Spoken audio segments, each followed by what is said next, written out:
Hello, everyone, and welcome to Shenanigoons. I don't really have an intro yet, so that's what you're getting. And hello to my players. Hello. Good. Hello. Hello. Stuck in the Haven't seen Shenanigoons yet. We are a crazy sort of. Oh, Ange was trying to talk, but I didn't hear anything, so I was talking over her. I'm.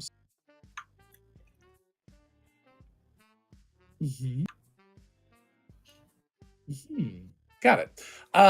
Sorry, we were telepathically talking. That was, I hate my internet, and I want to destroy Vox.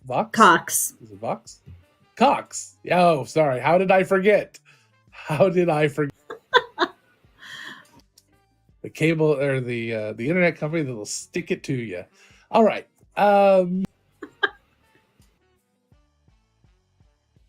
When we'll disparage Cox every night until they fix Ange's internet.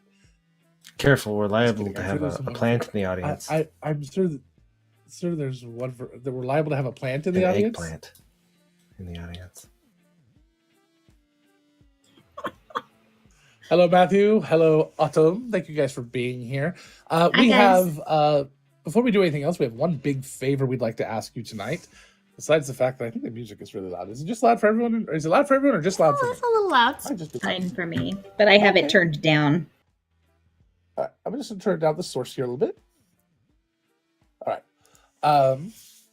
So last week we're going back and watching over the VODs for this show, and last week we saw that we had some serious issues with our audio cutting off, not only at the end of our sentences, but also at the beginning.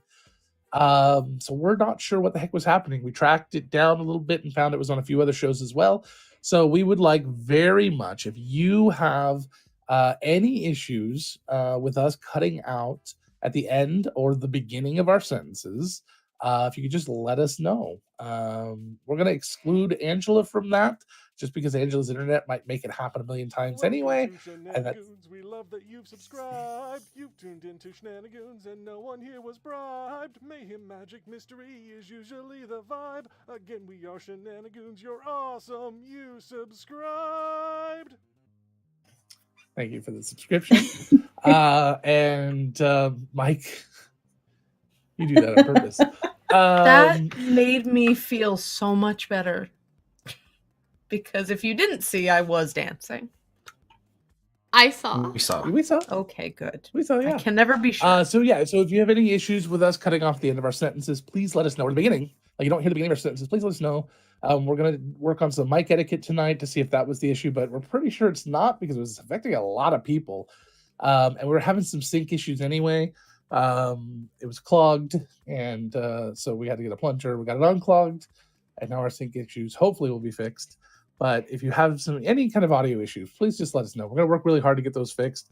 And if we have to go through and fix a whole new system, we will. So thank you for that. Now let's talk about Shenanigoons. Shenanigoons is a crazy, what do we call it? A industrial fantasy setting in the city of, not Cinderhaven, it is Ashport. Ashport, home of the infamous Birchfield Institute. And the players are playing characters called proctors, which are the special, special agents of the not university. I just lost the word. Institute, who go out and retrieve magical artifacts. That's pretty much it. The players are currently heading over to a different city, and we're going to talk a little bit about that in a second here. But what we want to talk about is our game here, as this game has a lot of audience participation that can be involved. And that means you can be involved as well. So every single, and I know we still haven't gotten it fixed, and that's not going to be a thing. I'll get it fixed. We have our little emergency party fund up there. 1 bit equals 1 copper. So every bit that gets donated is 1 copper in the party's pockets. Which we that appreciate. one we haven't really explained in game. It's like a wire. Money's wired to them from the Institute, I guess.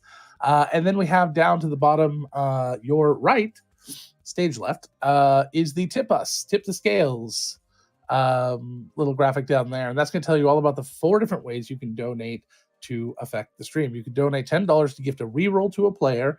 That one's pretty self-explanatory, or to me.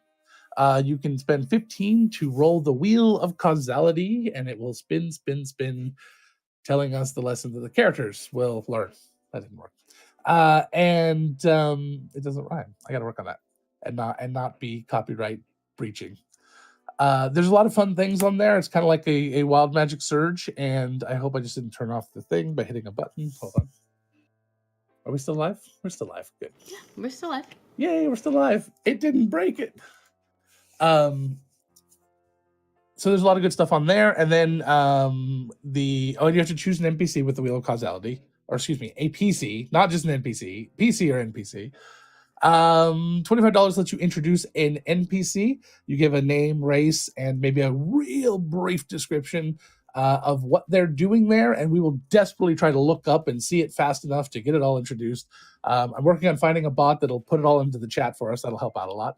And then the last one is a time stop, which is basically a God moment that the player can have to step outside of the time stream and perform some miracle to help their fellow party members. That can happen in roleplay or in combat, doesn't really matter. So those are the 4 things that you can do in addition to donating bits to affect the stream. And I think that's that. Oh, I'd like to thank our sponsors, World Anvil. World Anvil, the most robust world building and campaign management software that exists on the internet today. It is the best world building tool anywhere in existence.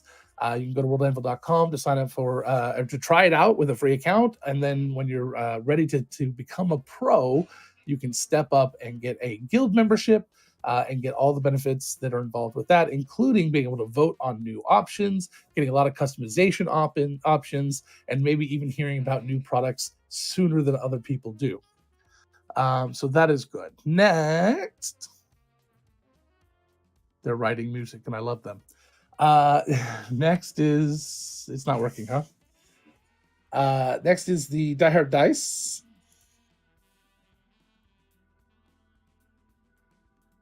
That took longer than I expected.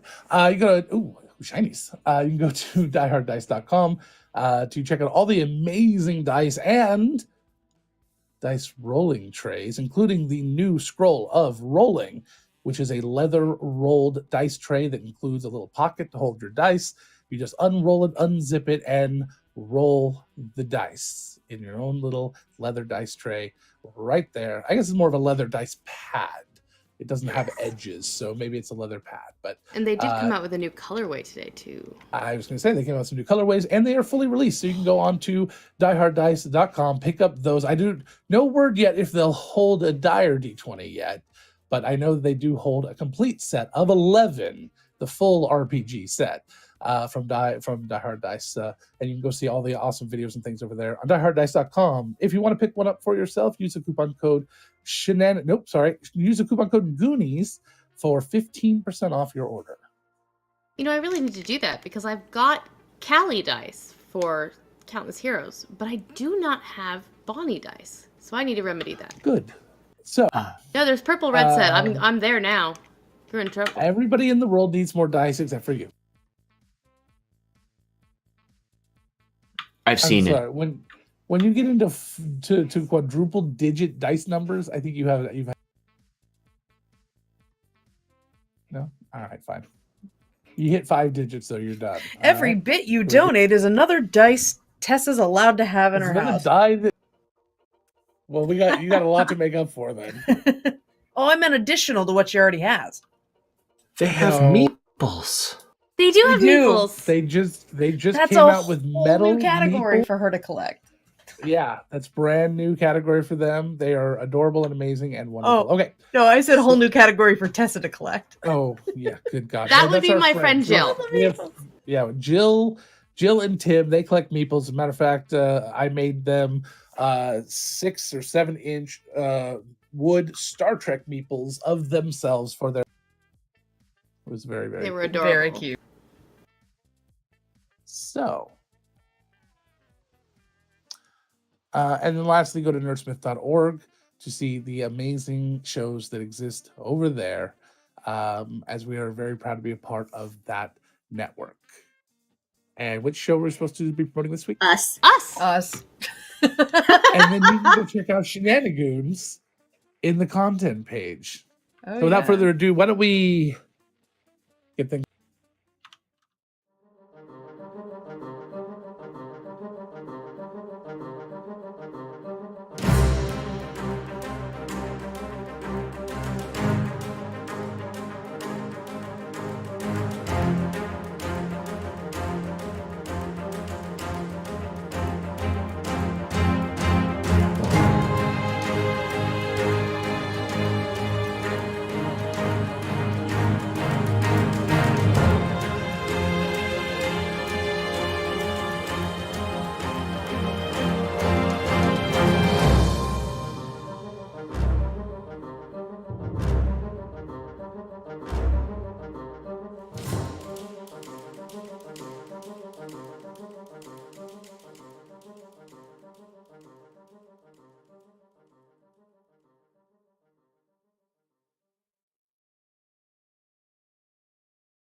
Just had a little extra turtle scene. Oh that was shit! cute. Okay, I fucked up that editing.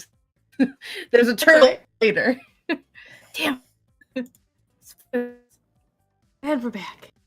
That's okay. Most of the audience didn't hear most of what Angela said anyway. The audience, the internet was looking out for her. All right. So, Yeah. and my camera is in a very weird position today. So, I guess I've got to sit up super tall to be like not like disappearing behind my things. Good posture. Good God. I'm gonna go fix that in a second here, though. Great Scott. So, who would like to recap? I'll do it. No, someone else do it. I wasn't here for half the episode. I can do it if you'd like. You weren't here for half the episode. Yeah, Oh, no, he you was weren't. late. That's right. He was coming in late. Merrick got left behind.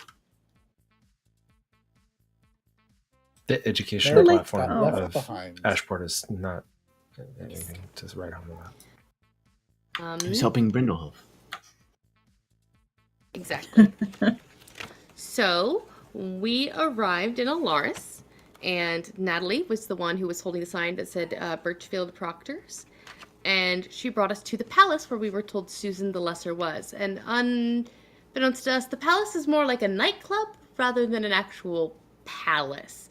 So we were a little confused on that point. What you gonna do? It was a big warehouse kind of looking place where outside there were two bugbears carrying pikes guarding the doors. Arthur was incredibly ingenious and using a bit of, I think, mirror image or silent image, one of the two, convinced them that their boss was looking for them and got them away from the door so we could get inside. Inside, Some according say to they're Logan... still standing there to this day. Yes. According to Logan, the inside is quote-unquote super bougie. So, there you go. Bonnie went up to the band and joined them to try and make it a little bit more Lindsay Sterling-esque up in there, and did very well on a performance check, earning the attention of a gnome fellow with a little glow on his glasses by the name of Joni Starr. And he invited Bonnie out, which she mistook as a business meeting. Apparently he had something else in mind. The rest of the crew find Susan the Lesser as Merrick arrives and uses his adorable childlike innocence to sneak his way in. Yay! Hi, Darbear! Oh, hi. Thank you. Thank you for the raid. And with perfect timing, we're just getting started with a little recap. And so Merrick gets into the bar with the help of a gentleman posing as a concerned citizen, helping him look for his mom, who turned out to be Adelaide, as Merrick described her. Would you call me uptight? Yes. She's, what's the word? Uptight. Yep, that was it. Damn it. Arthur met the guards of the VIP area, Millie and Vanilli. And Boo. managed to buy his way in with a drink as long as they didn't let Val in. So Adelaide and Arthur got into the VIP room and met Susan the Lesser, who is a valley girl and snooty and obnoxious. 14. It was horrible. But we did indeed at least find about some information that this infinite tea gauntlet was in a cave inside the valley, and Professor Ban at school should be able to help us get some more information. Joni set up a meeting with Bonnie at 10 p.m., and because of his help, Merrick owes Reinhardt, the gentleman that snuck him in, a favor.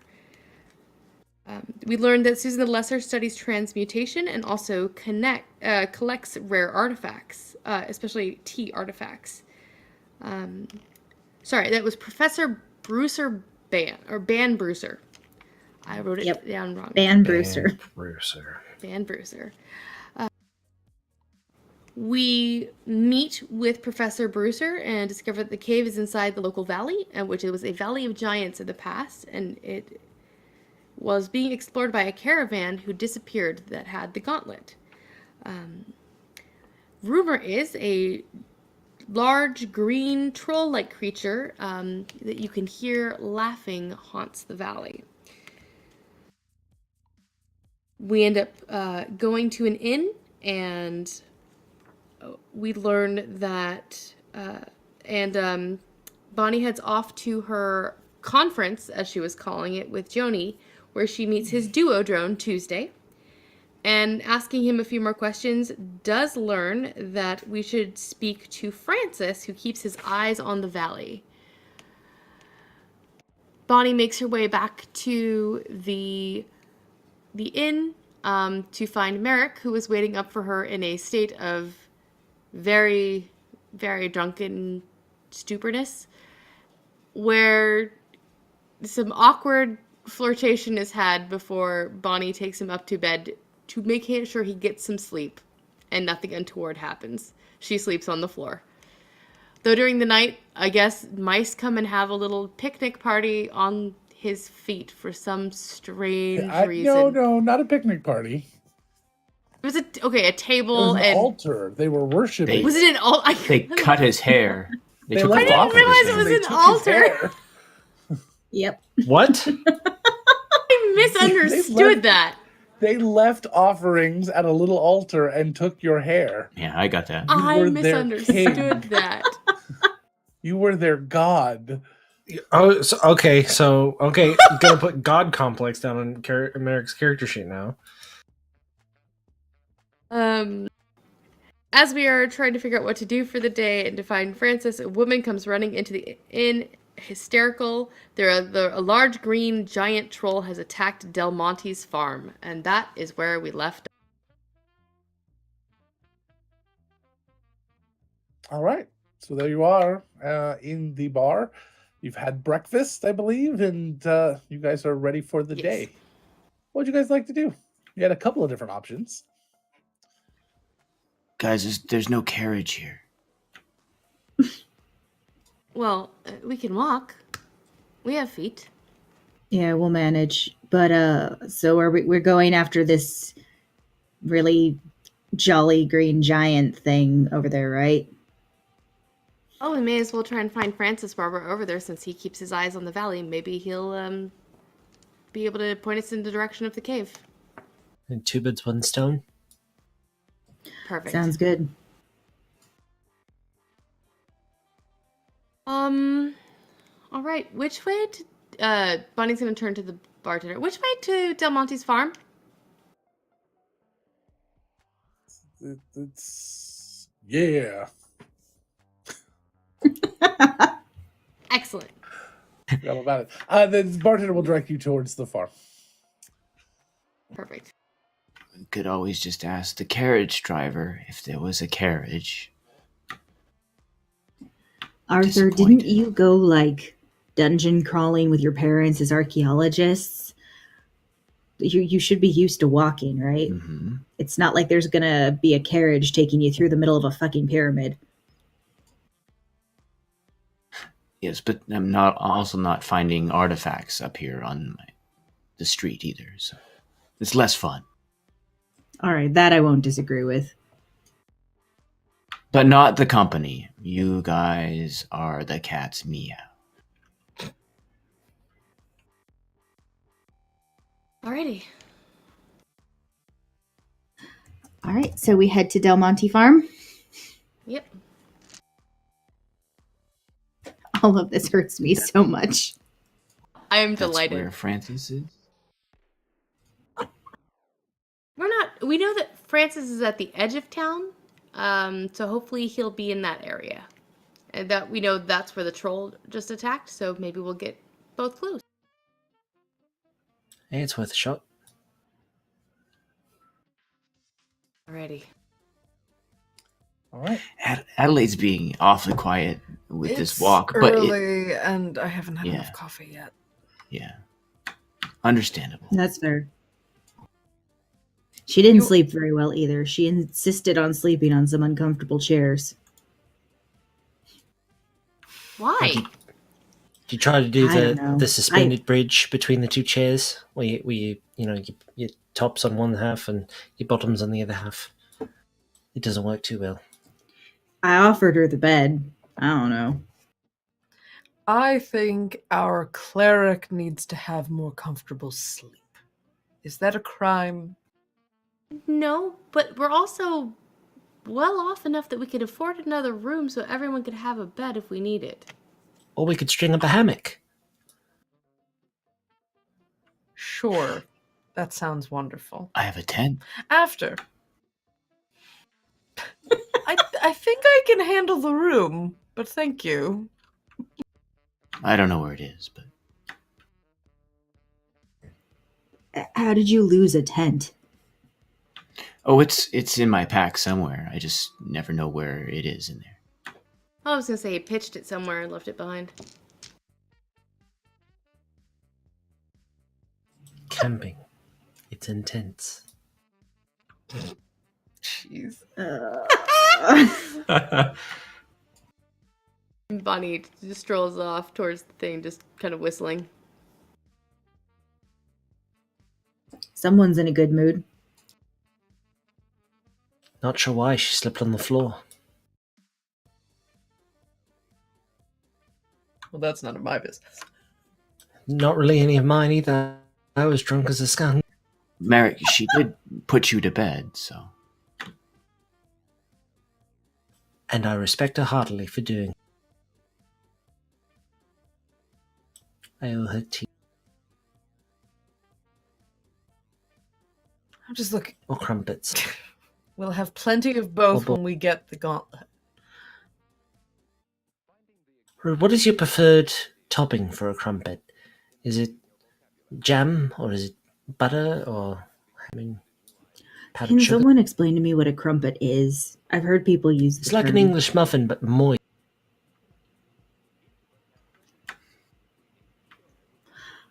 I like a little bit of Devonshire cream on top, but fantasy Devonshire. Didn't think that. You know.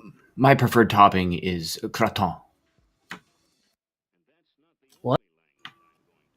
It is French, Elvish. Elvish. It's basically The Elvish, they take pork and then they boil it for a very long time. They create a paste out of it with cinnamon. And it's amazing. It's basically meat paste. My stepfather makes it sometimes. So like pate. Kind of, but like a little Only Elvish, spiced. not Elvish dwarven. Pate. Okay.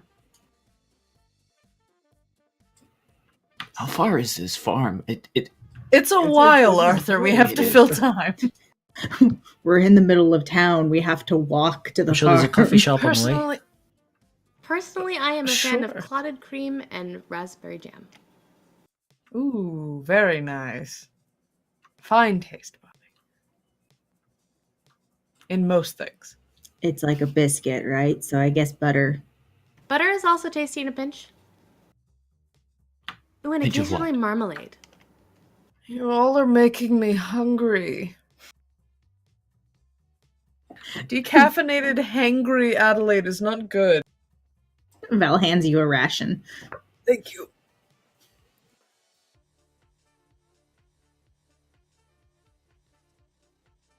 All right. So,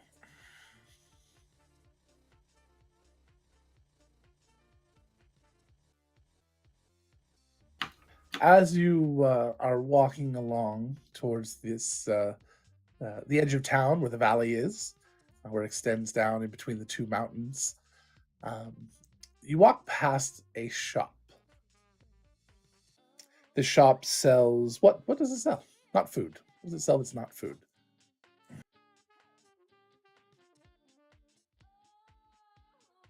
It's sells print media, like books and Postcards. postcards, All right. Hand-painted newspapers, magazines. Postcards of the landscape. Okay. All right. As you're walking past, there's these beautiful windows who show off all the different artwork that they can do, and a lot of their printed medium.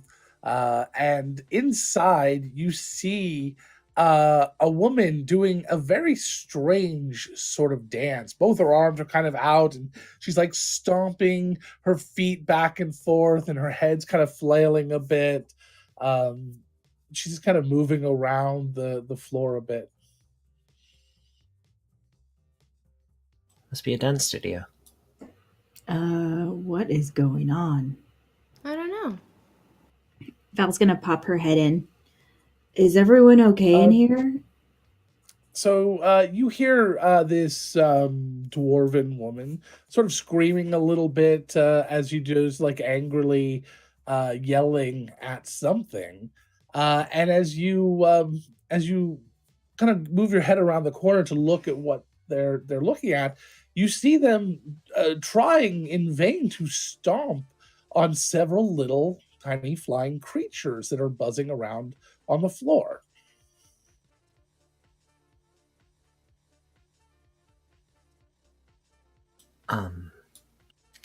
May we be of some assistance? As the rest of you kind of come into the shop, you hear this weird sound. It sort of sounds like a chittering. As the woman stops and kind of turns to you, all very grumpy and gruff, and she kind of puts her hands on her hips. She looks down and she kind of points at these creatures who are now fluttering around and like zooming around her feet and all around the floor, leaving like streaks of color. They're impossible. I can't work like this. Looks like she may have, like, you see like one area, this kind of this blue, just Jackson Pollock looking sort of splotch on the ground. You're going to guess she probably got that one.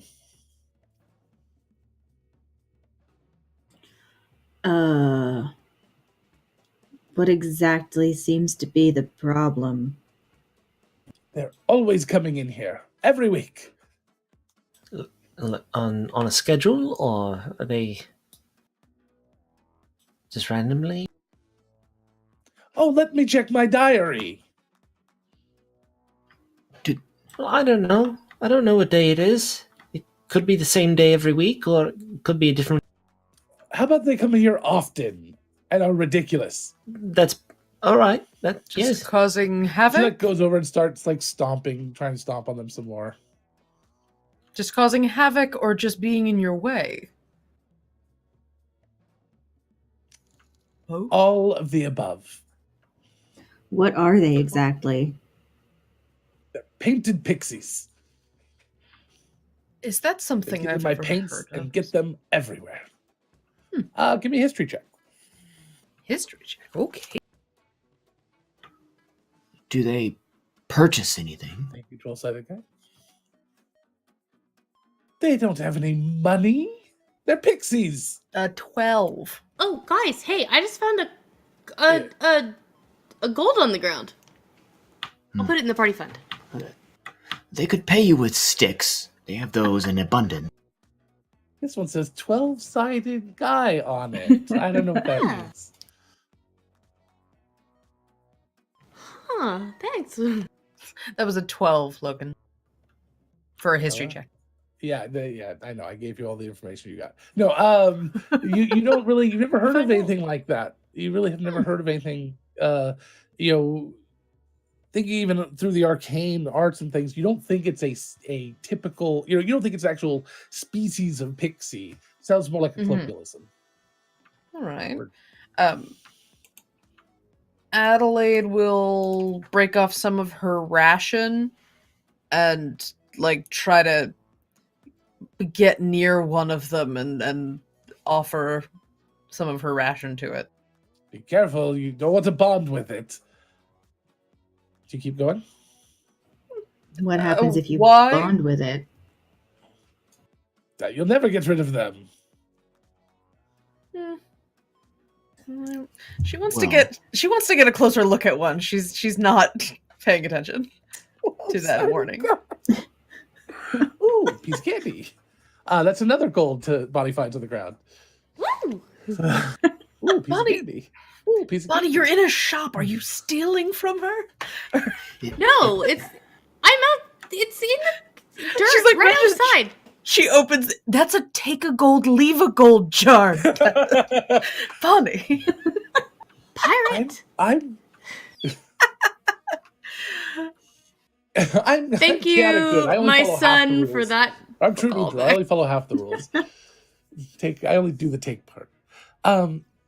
As you so Adelaide, as you put your food down, all of a sudden, one of these things starts to kind of like bounce, and you can see as it slows down, it looks like sort of a little tiny, sort of animalistic humanoid. It's kind of almost looks like a furry Quasit with pixie wings. So it's got little hands. So it almost looks like a Yeti with pixie But it's wings, kind of. Oh, Yeah, like a little tiny Yeti with pixie for some wings. reason, A little Tiny tiny Yeti got me, but Tiny Quasit didn't. Tiny Yeti. But it is very colorful, as it's got layers of paint inside of its fur. And it looks like kind of a stiffer fur, so it almost acts like paintbrush. And it kind of comes over, like bounces over to you, and then like sits in your hand, getting paint on your hand, and starts eating the bread. Okay, that's adorable. It is kind of cute, And then actually. the others notice that you have food, Oh no! and they start to. Oh no! swarm My you. monochrome outfit. So you have roll me 2d12. Not the black. Don't touch the black. They're 12. Which one's the birds. 12? Damn it! I haven't had to roll a 12 in forever. These are called painties. 2d12. 2d12. Do you want the total or the two results? 12. 12. So you have 12 pixies swarming around you, and each one getting paint on you in different ways as they kind of bounce into you and try to find more food, and they start climbing into your bag and into your. This into wasn't your, mine. Your pockets. This is your fault, Val. This is all your It fault. doesn't have any pockets. It's Oh, what the here. hell? This is a fantasy world. It's got pockets. Here. Give me some of the food. I'll get some of them over here so that you're not getting She swarmed. will toss the rest of the ration bar at Val. As Bonnie you will pull toss one it out. through the air, several of them kind of swarm it and like grab it and like just fall with it to the ground, start eating it. I'll try to catch them so they don't smash into the ground. All right, you got paint all over your hands. It's fine. Bonnie pulls out another ration too to try and break them up a little bit more, just in case. Okay, they start coming over to you as well. The one thing you're noticing is they don't ever seem to run out of paint. It's always very thick. It's almost like they excrete it.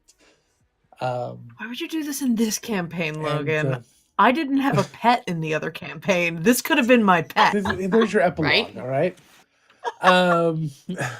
Bonnie is totally talking to the pixies, just like cooing at them as they're eating, and just Okay. Yeah, they just like super excited.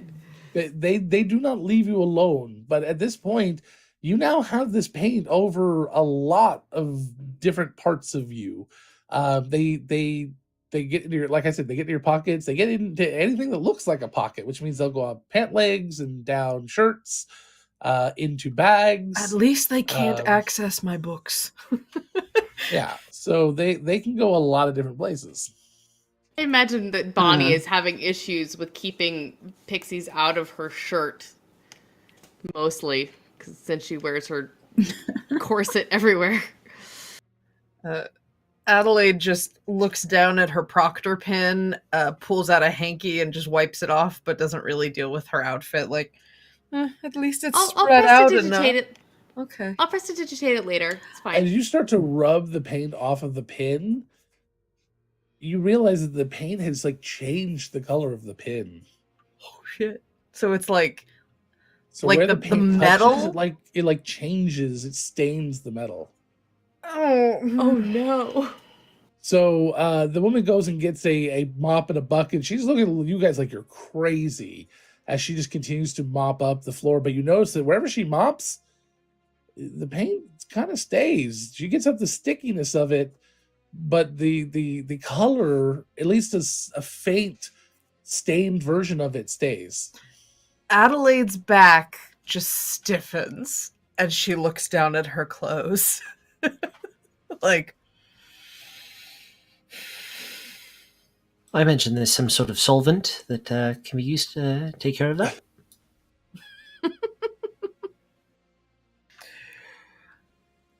you find it, Merrick, and I will never say an ill word about you again. I'll hold you to that. Find the solvent and we'll talk.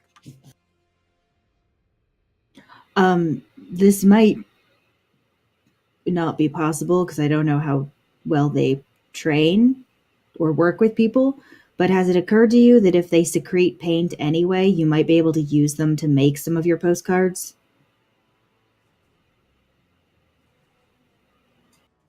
Put them to work. That's a fascinating idea Sure. now. Yeah, sure. You train them, I'll buy them. Adelaide will reach into her bag and reach into her book bag and pull out her personal journal and rip out a page and put it on the ground. Sprinkle some of the ration on the ground, on the paper. Okay.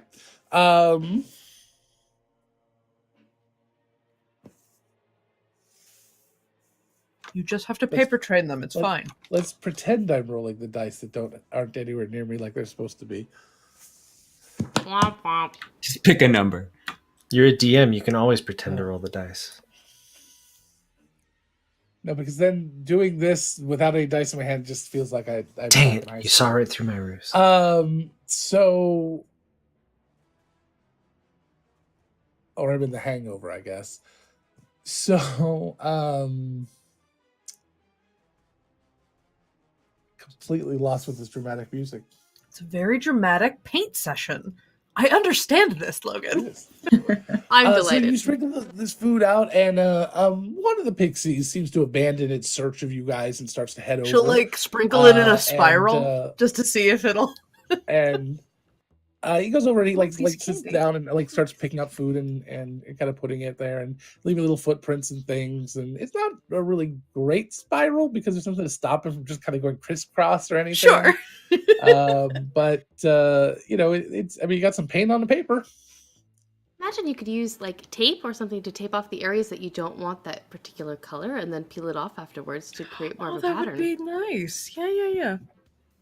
Like they do with do- those wax sticks that are multicolored, and then they peel off whatever the extra is. Yes.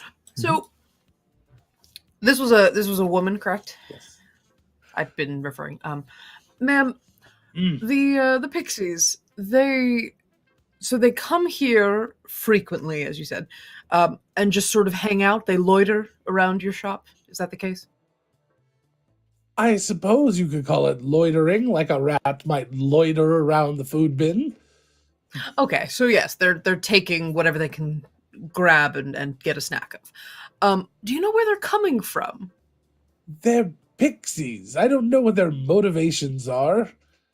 They're here, they're obnoxious. The same motivations as any, I suppose. All right.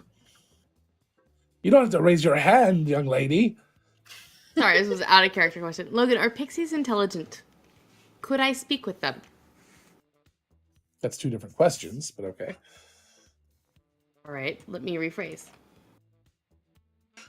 If pixies are normally intelligent, these do not seem to be. Excellent. Okay, thank you for saving me a 3rd level spell to cast tongue.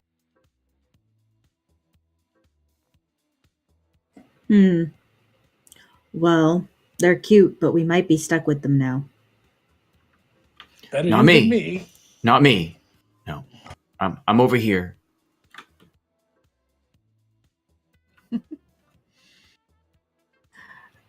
Val's gonna take one of the potato sacks out of her bag and also open up a ration and like wave it around a little and put it in the bag and hold the bag open. Okay. I really need some dice. I gotta open a dice roller. Hold on. Would you like me to come grab your dice for you, love? Oh my. Hold on. Hey now. Oh, bye. Wait till after stream.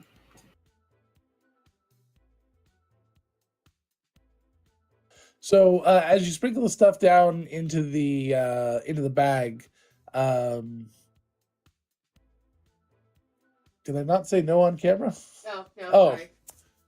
Sorry. The very strange feeling. Thank you. As the I didn't know what they were. Anybody see? I got no idea. She's the dice dragon mother. She knows where all yeah. dice are. She was trying to hatch them. She can sense them. She what now? She can sense them. Yeah, right. It's very strange. Consent is important.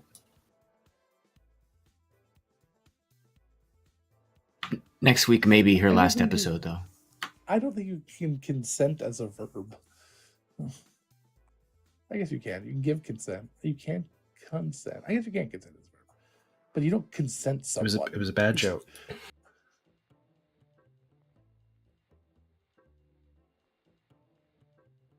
It's spaghetti. I just Anyway, throw them at the wall. and how see what many of sticks. the All right, so pixies as you go start in the to bag? sprinkle, none. As you start to sprinkle in the edge, one of them stops at the edge and kind of like looks down into it, and then looks at you. What's your passive insight? Let me check. I don't know for this character. 11.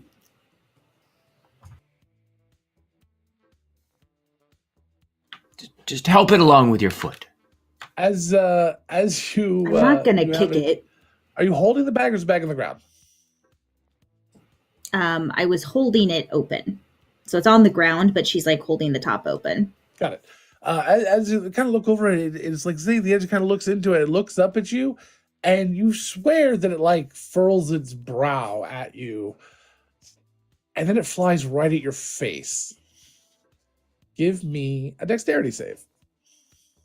I'm not good at dex. Arthur Like takes this another step character. back. He's looking for a chair to watch all of this, so he can just You got it. watch You it got it. unfold. Okay. America's joining. That's going to be a 16. Okay, so you are able to. Do you want to?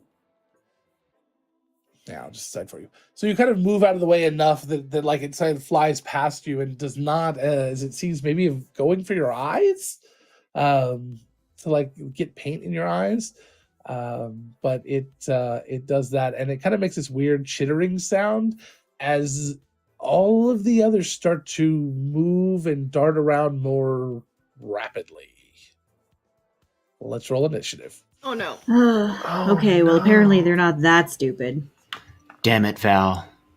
I just got comfortable. 17. Ooh, 22.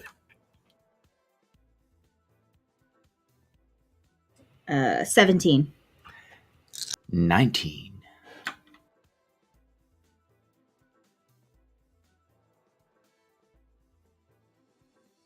Twenty-two, 19, 17, and I lost my die. Sorry. 17. Nice. It's a 17 So party tonight. Who goes first on the 17s? Mod of 4.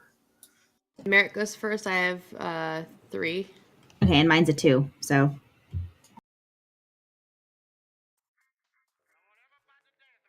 Merrick, the Bonnie, 22? Val. Who got the 22? Adelaide.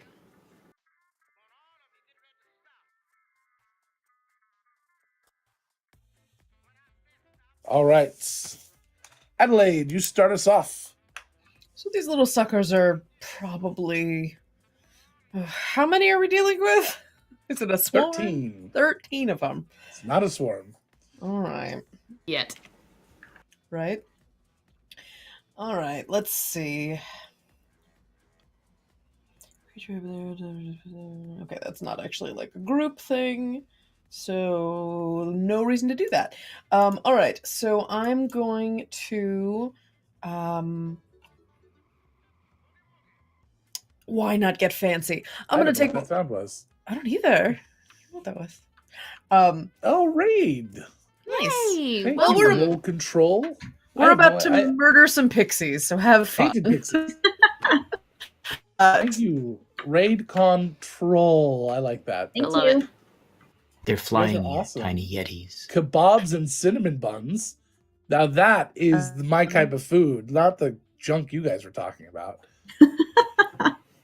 What? Kebabs Chocolate and coconut chips? No, you guys were talking Oh, about that's like good. clotted cream and, Oh, clotted and cream. crumps and crepes and crippets and crickets. We such real fantasy. Okay, you don't. We crickets. Mm-hmm. That's Your our internet agrees with fiction. me. I I'm I gonna- saw you froze in a particular way that I saw the sass dripping off of you. I'm real glad your Yep. internet decided to back me up there. So, Adelaide's feeling feisty because there's a bunch of fucking pixies, and she will Yep. pull out her whip and painted she will pixies. try to. The fucking pixies are a whole different group. Sorry, the painted pixies, not the fucking pixies. And she's going to attack with her whip. All right. What type of damage does a whip do? A 1d4 slashing damage. Slashing. Got it. Another 22. A 22 hits.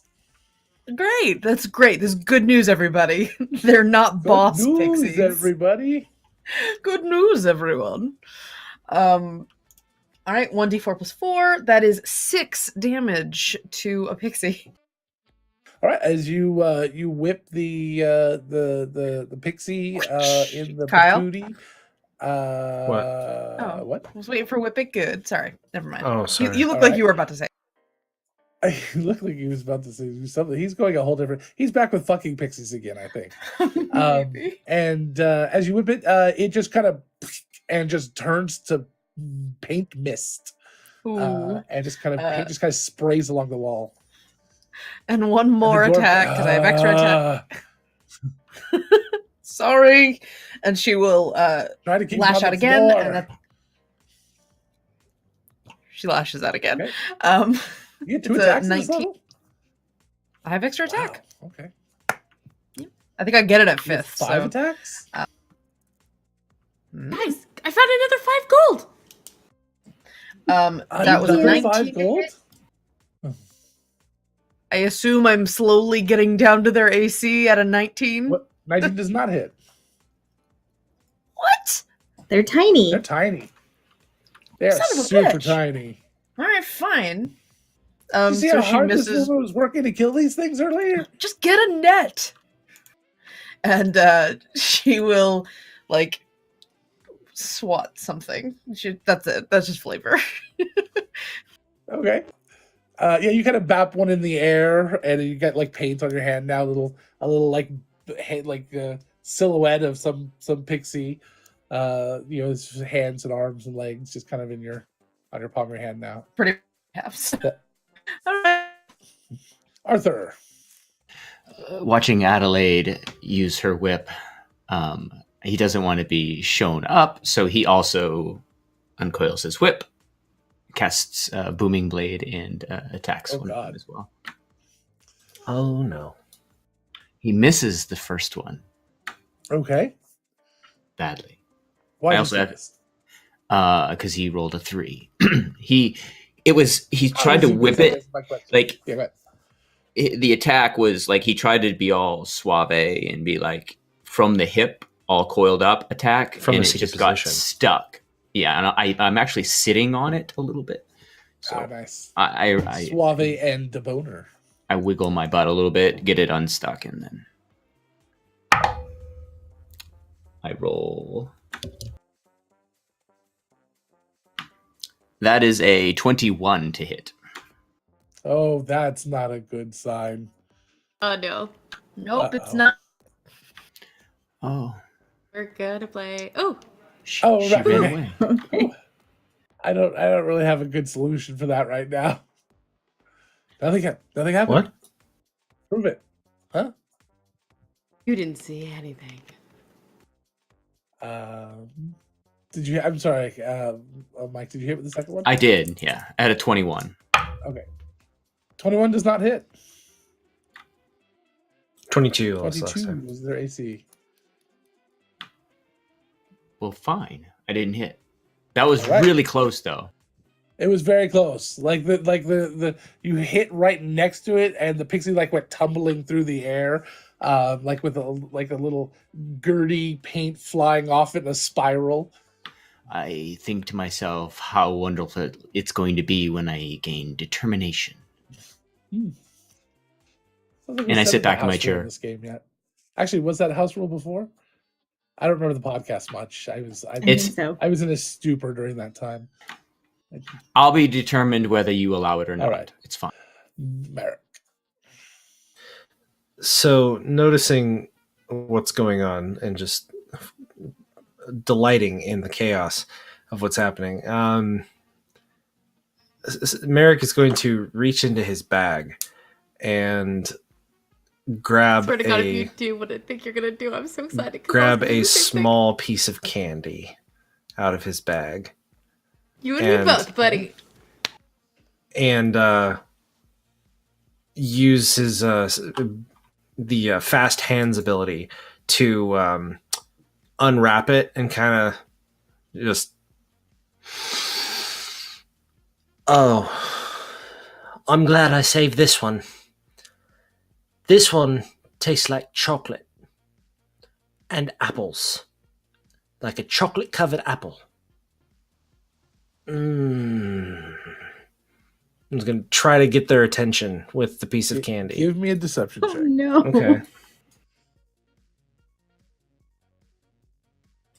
We don't know what it's gonna do. That is And a there's no 20. children here. 20. Okay. Or unicorns. Or unicorns. Adults like candy. I'm offended. Yes, they do.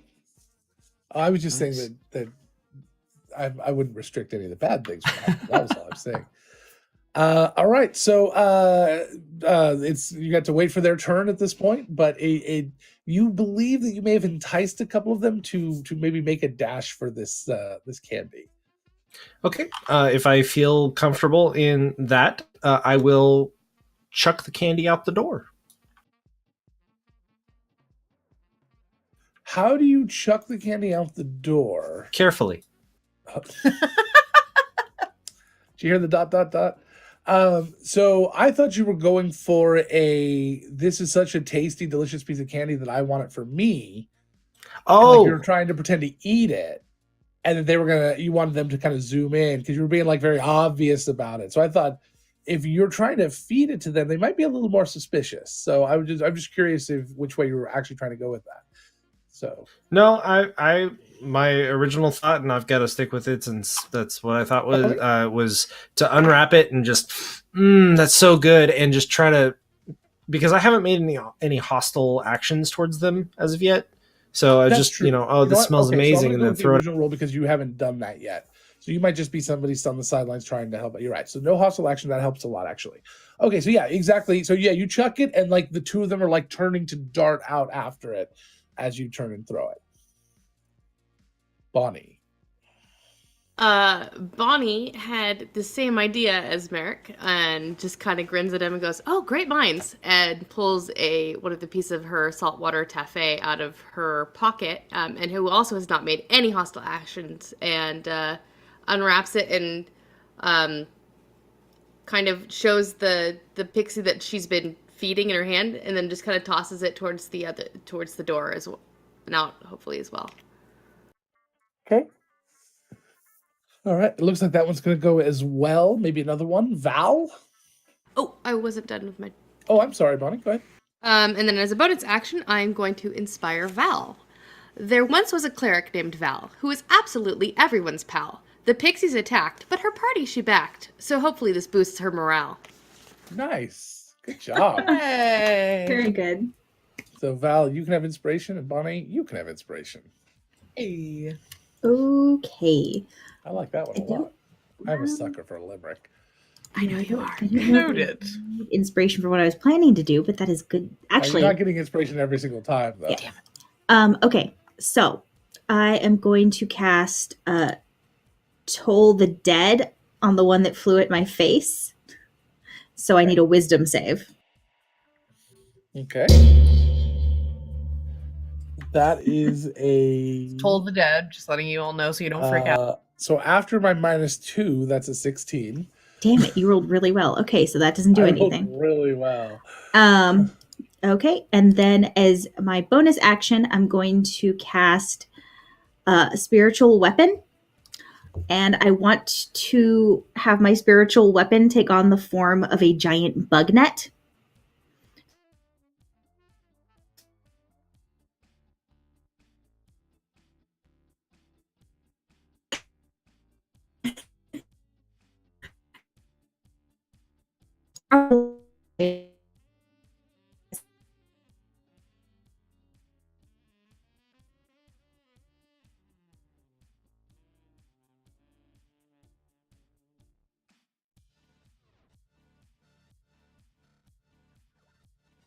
Boy, we can't catch a break tonight,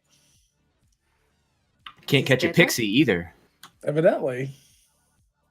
Yeah, no, we lost all sorts of sound. We're back now, I think. Oh, that's not good. That might have been my fault. Of And course. I will stop doing the debugging. Trying to figure out my connection. Never mind. Oh, okay. Continue. I didn't realize it was gonna fuck everybody up. I don't Nice. think that hits though, because I only rolled an 18. 18 does not Yeah, and hit. their AC is really high. Oh wait, but inspiration adds what this time around?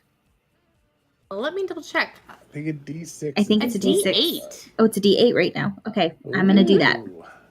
because 18's close enough. I might make it. Just need a 4 or better. I rolled a 3. So nope, missed it by 1. Oops. But it was worth a shot. Damn. All right. What? And you were casting Toll the Dead, right? And then something else. There's an attack that went along with that, or something. Spiritual weapon. Spiritual weapon is a bonus Spiritual action. weapon, that's what it was.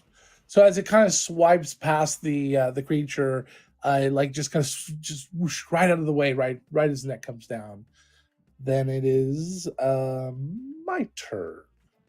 So the two of them are going to zoom outside after Merrick's piece. 2 of them zoom outside after Bonnie's piece. And then the rest of them kind of swarm around everybody inside, including the dwarven friend. Everybody make me a dexterity save. Oh my. 14. 7. 15. I'm still sitting down. Got a 12. That's my Oh. description. Okay, so I heard 115, right? Anybody else over a 15? All right, so literally everybody except Adelaide gets smacked right in the face from these pixies with this paint, which kind of burns in your eyes a little bit. You are essentially blind, including the dwarf, and that is that. So you are blinded for at least 1 round. We'll see if it goes any longer than that.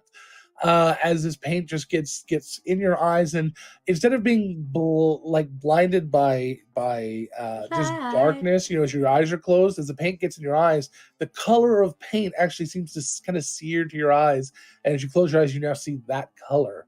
Yeah, Everyone has rose-colored glasses now. you can decide what color that is for yourself. As I need from Merrick and Bonnie percentile checks. Oh no, this is delightful. As the pixies just outside the door, the open door, start to eat candy. 95. Why did we come in here again? We were trying to help. Ugh. You've done a right horrid job. And a We're 13. aware. And a 13. Adelaide sizes up one of the pixies with her pen in her hand and wonders how much paint one of them might have inside them.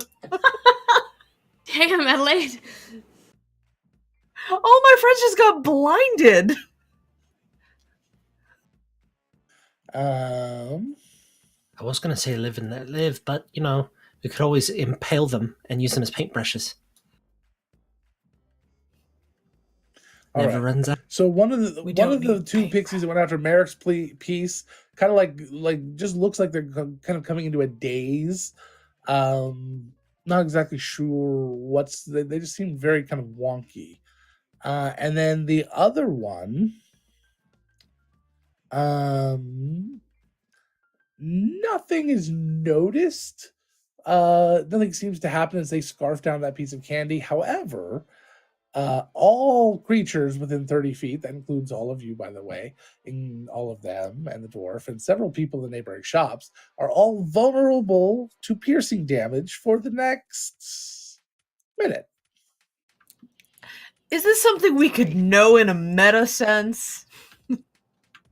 You know it out of character. In character, Okay. until something stabs you, I don't think you're going to realize that it's doing a little more than it should. Okay. That it hurts a lot more than normal. Good to know. You do know that there were 2 pieces of taffy thrown, though. Mm-hmm. When did it become taffy? Like, seriously? The first day you Yep. introduced it, Yeah. I had the recording to Yep. prove I it. want to hear that one. You went, it's saltwater taffy, and we all went, God damn it. Mm-hmm. All right. So, that's their turns. Adelaide. Oh, perfect. Adelaide is going to go. The moment Merrick said we could puncture them and we could skewer them and turn them into paintbrushes. Excellent idea, Merrick. And she pulls an arrow out and tries to shoot one of them with an arrow. I hope you roll a 1. Me too. Me too. A 15, so no. So you shoot an arrow randomly in this person's shop, hitting one of the walls. I'm going to say you don't hit a painting, but you do realize it might be a concern if you continue to wildly flail these arrows around. Adelaide can see. I do it again. Yeah, I know Adelaide Okay. can see. She just tried to fire at a fly That's next true. to her face. It just shot over into a wall.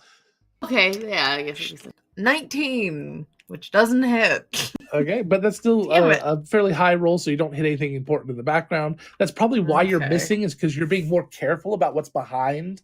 And you're like, Property damage. a little bit of wall damage is nothing to getting rid of pesky critters. Ugh. And she will walk over to her arrows and pull them out of the wall. Arthur. In the middle of the battle, you're like, I'm Yeah. going to collect those now. What else am I going to do with my bonus action and my movement? I don't know, but you can only get one of them, okay? That's actually true. You only interact with one object, and you're now holding. That's it, fine. I so- pull one of my arrows out. I'll shoot it again. It's fine. You got to roll 50% to see if it's destroyed. Damn it. Fine.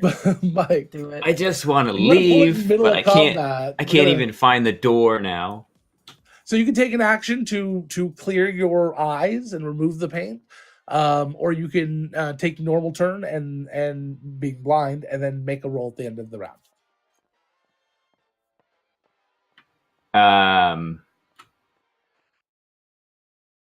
Yeah, we're in a shop. I can't see myself. Literally. Yeah, I just can't see myself. That is all. I'm going to try to clear my eyes. All right, so you take an action. You just kind of start rubbing the paint out of your eyes and just kind of flicking it down to the ground and just doing your best. Maybe you pull out a rag or something and start wiping your eyes. Eventually, you get enough of the paint out of your eyes. You can kind of open them and kind of sort of see a little bit. Everything has that color, a little bit of a tint of that color, but that's only going to last for a couple of rounds. Is there anyone of them near me? Like in the air? Within 5 feet? Yes, I'm sure there is. Okay. I use my bonus action to shove one with my shield. Oh, You nice. mean All right. you mean splatter one? Like trying to No, push a it does mosquito? damage. Like I think you have to roll something for that because it's a shove. do it. Isn't it strength? Yeah, I roll my strength. He gets to defend with something different. Acrobatics or athletics. Okay. I rolled a 13. Well. I rolled a 19, so I'm doing pretty well with these rolls. Yeah, it's awesome. I love it. Let's keep it up. I sit down Never again. told me I serious just enough. stay seated. Okay, I'm never serious, so you try to.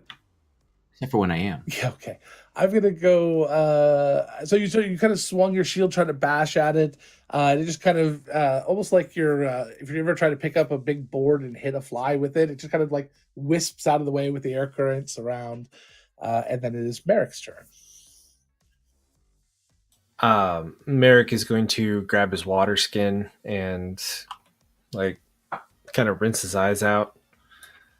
Let's Okay. take the time to So do yeah, that. no, absolutely. So you start to rinse your eyes out, and while what color was the paint that got in your eyes? Puce. Puce, perfect. So as you kind of like clearing your eyes out, you realize that you now have these streaks of like mascara, puce mascara, streaks coming all the way down, dripping all the way down your shirt. But you can see. Cool. Is that a free action interact with an object, or was that an It's action? an action to clear. Okay, cool. As a bonus action, I would like to attempt a sleight of hand check to grab using my fast hands ability. So it's not sleight of hand to be a grapple check. It's a creature. Okay. It would take an action technically. So unless you can grapple as a bonus action, you can try to pick its pocket, Okay. which means you can take paint off of its body. All right. You could lock the door. I don't want to lock the door. I want to encourage them to leave. So what I will do is are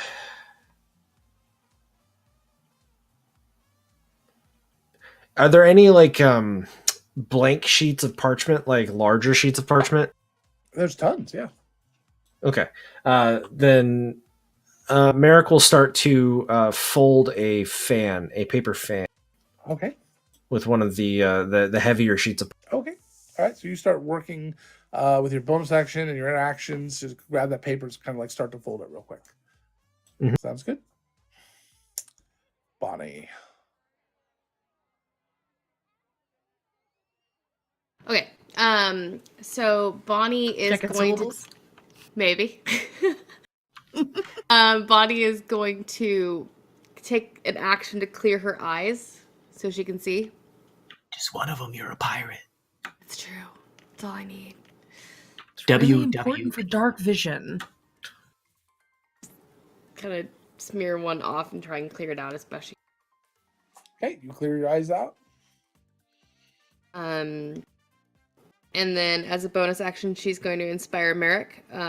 Merrick the rogue is a treat. His skill with a dagger can't be beat. His praises I'll sing, the cutest halfling, and I think that he's awfully sweet.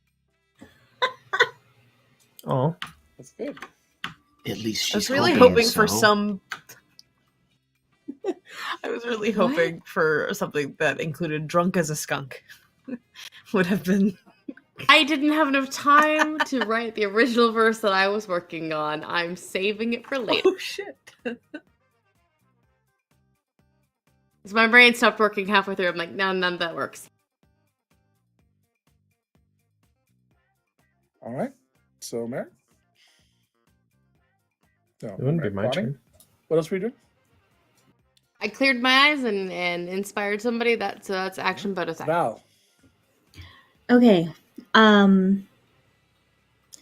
This might not work, but she's gonna try it. So I'm gonna use thaumaturgy. Okay. And have a voice outside the shop. Like, here, little pixies, I've got so much great candy for you. Did All Val right. just try to make a leprechaun? No, that wasn't what I was going for, but sure. I'm Give me tired. a deception check. I always Do you- have to. be so Do I have to for I- thaumaturgy?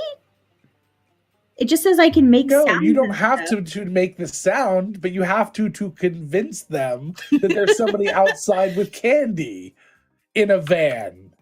That's not what I Off meant. turn, at will, I create a rainbow image, silent image. Bonnie, quick, throw the gold coins. We changed pixies to kitties, and Heather, you'd be in jail. Okay. That's a 15. All right. You seem to have convinced several of them. It looks like they might be turning to head out. However, a couple of them that have just eaten the candy outside. What was the first effect out there? They were stunned or something? Oh, yeah. So that one of them is, the one that actually got the killing blow on the candy. He killed the candy? Was it with kindness? All right. Yes. I'm just I don't know picturing if him any- like biting I the don't know head if off a eating gummy candy bear. can be- yeah. So yeah, it seems like you've got several of them that look like they might be heading that way. Not all of them, but a few more. I'll take it. And then she's going to try, without being able to see because I didn't clear my eyes, bonus action, she's going to try to have the net catch one. See if I can roll better this time. Nope, that's a 3. I don't hit anything. All right. So my turn. As they continue to fly around, anybody who they think is now able to see, they're going to a few of them are going to try to fly into them. But we're just going to pick 2 because not all of them. So let's do Adelaide because you didn't have, you were shooting at them this turn. You didn't even get paused. And let's do Mike. Who's Mike? Let's do Arthur. You Arthur? haven't changed your character name yet, so I can't call you by your character I name. did, so. but I changed it to the No, wrong you one. did. You may have, but it went back. I see. There it is. So Arthur and Adelaide, go ahead and give me dexterity checks. The DC is Sure. 15. I'm using my so- Dex reaction. checks, Shield not Master. Dex saves. saves. Saves, okay. I'm using my Shield Master feat with a reaction to. 14. 14 misses, so Adelaide is now blinded. What color is Adelaide blinded with? Science. Science. What color is 12. science? I'm hiding behind my shield, but it's a 12. I'm still Okay. like I'm popping my head up over it I'm to gonna see. go with. I'm gonna go with. No, wait. I'm gonna. Sure. Yeah, go ahead. Yeah, that's fine. I was gonna say I'm gonna randomly pick a color on Sparkle Cat, but whatever it is the color she sees. My first color was black, and this one's red, so I match. Perfect. And then for the other 3 of you, the pixies around you seem to be getting a little more aggressive as each one tries to bite you. Merrick, that's a DC, or a hit and a 12, so I don't think that hits you. Nope. Bonnie, that's a 21. That definitely hits me. And Val, that's a 19. That hits. That was way too Bonnie, it does 3 points of damage. I'm sorry, it does 6 points of damage as it bites tiny little sharp teeth into you, and it hurts a lot. I mean, much more than you would think a small creature like this could. You've been bitten by insects and things in the ocean. This just really hurts. And then Val, that is 14 points of piercing damage. As it just seriously bites into something, and blood is now like gushing out of your arm from some little nick. Must have gotten a vein or something. It's not stopping. Adelaide. We're going to Wonder what TPK on random encounter pixies. Fucking pixies, yeah. Because it's random. All right. I'm gonna keep shooting with my longbow. Wait, I got whacked with color. Is that more than You're just blind. color? I'm blind. Damn it. Mm-hmm. You've been blinded with science. That was the joke Mm-hmm. that you made Yep. that none of us laughed at. Mm-hmm. Remind me if I missed this. I apologize. Was there any action that could be taken to Yes. remove the You blindness? probably couldn't hear us half the time. So it's okay. Probably not. So yes, you can take an action, or you can take your turn normally blinded. But at the end of the turn, you'll get a save. I will go normal. I will take my action and then make the save. Okay. So All right, what do you do blinded? oh, it's such a bad idea. I'm going to I think I'm going to attack with my whip. Just flail about. Perfect. You are at a disadvantage though. Correct. Oh, I rolled a 10. The original was way better. All right. That was So one. 10, you kind of just crack your whip into the air. It doesn't really hit anything. Then go ahead and give me your next attack. I rolled real well on the first ones. 13 was the other one. And a 13 again does not quite hit anything. So, anyone who is not blind does see Adelaide kind of blindly whipping around. She's getting not really anywhere near them, but not near anyone else either. But they're also not So getting far. near me is the important part. That's true. And then I have to make a save. Then your turn, you make dexterity save to get the stuff out of your eyes. 10. Not yet. Nope. Arthur. And once again, going to wipe my eyes. And then the only bonus action I have is the Shieldmaster feat of Shove. I will try to attempt that again. Okay. Motherfucker. Nope.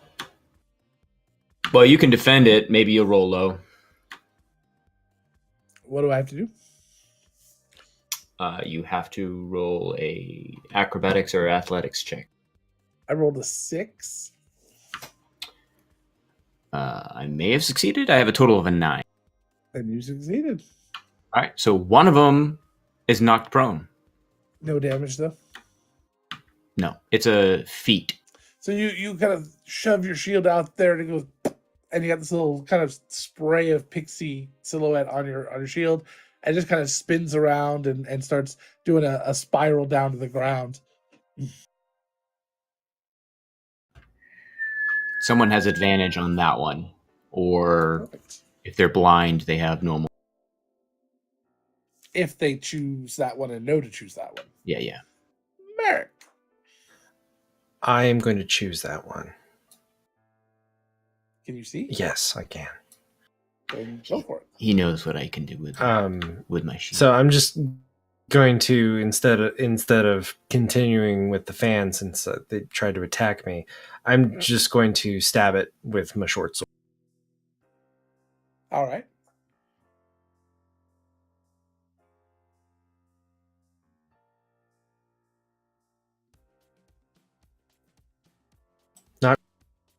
21. Okay.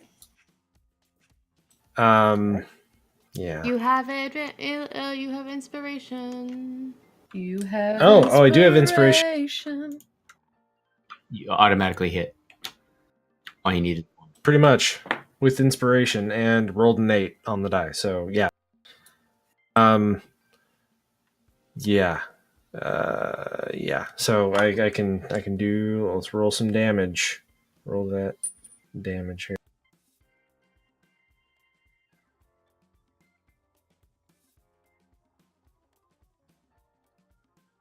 And because I had advantage on the roll, technically,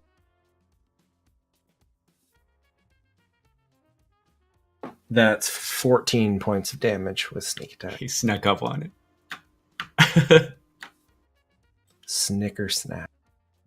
All right. So how much damage was it? Well, it doesn't matter. So you stab it through, and it's funny because normally they've been bursting into paint, but you stabbed it so well that the paint, you kind of just shove your hand into it, and all the paint, and now that you're up close and personal, you realize it's not just paint, it's kind of all of them is now just kind of all over your hand, as you just kind of stab through it, and your weapon. Well, this You makes sense. Yeah, I'm done. Bonnie, the numbers are dwindling quickly. Okay, Bonnie is gonna look at one, and in halfling, because it doesn't matter what exactly I say to them, 'cause they just have to be able to hear me. She kind of yells out, "I'd like to leave you with a thought, but I doubt it would fit in your head." And casts vicious mockery. So I need a wisdom save. Viscous mockery. Viscous mockery. Viscous mockery. You said wisdom? Yes. 8. Alrighty. So 6 points of psychic damage to them. Okay. And what does that look like? I imagine just kind of like this sickly purple kind of smoke kind of coming out of her mouth as she says says the words basically. What type of damage is it? Psychic. So I imagine it would be start clutching its head. Okay, no, yeah. So it clutches its head starts to kind of shake back and forth, and then it goes scanners all over the place. The top of it just kind of bursts and splats out like you just Gallaghered its head off. Oops. And then she'll turn to Adelaide. Okay, Adelaide is overflowing with sass, with her wit and her tongue sharp as glass. As genteel as she looks, don't take her books, or she'll handily make you kiss your own ass. Damn straight. As you get inspired. Right. What dice is that again? An 8? Or... It's a D8. Nice. Thank you. Happy battle music. This is good battle. I like it. They are pixies.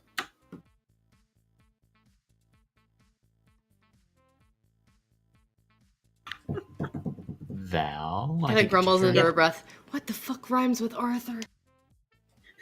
Orange. Orange. Yes. Bother. Okay. So Val didn't try to get the stuff out of her eyes last time, but I didn't roll a dex save at the end because I forgot we were supposed to do that. So should I go ahead and do that? It's fine. That's a 14. I believe 15 was the number you needed. Okay. So, all right, so she's going to spend her action getting the paint out of her eyes this time so that she can actually see what the hell's going on. And, all right, that's reasonable. So I'll go with it's black paint. So she's got like black streaks down her face now. And then I'm going to use my bonus action to attack with the bug catching net and hopefully catch something this time. Nope, that's a 4. All right. That's So it. if you were done, I believe that's my turn. However, most of the pixies at this point are leaving as they buzz out the door. Who's still blind? Okay, Adelaide. So it's going to take a bite on Adelaide. Did you not hear the limerick? That was a That's a crit. As the last one leaves, Arthur shouts, "And stay out!" The last one's attached to Adelaide right now.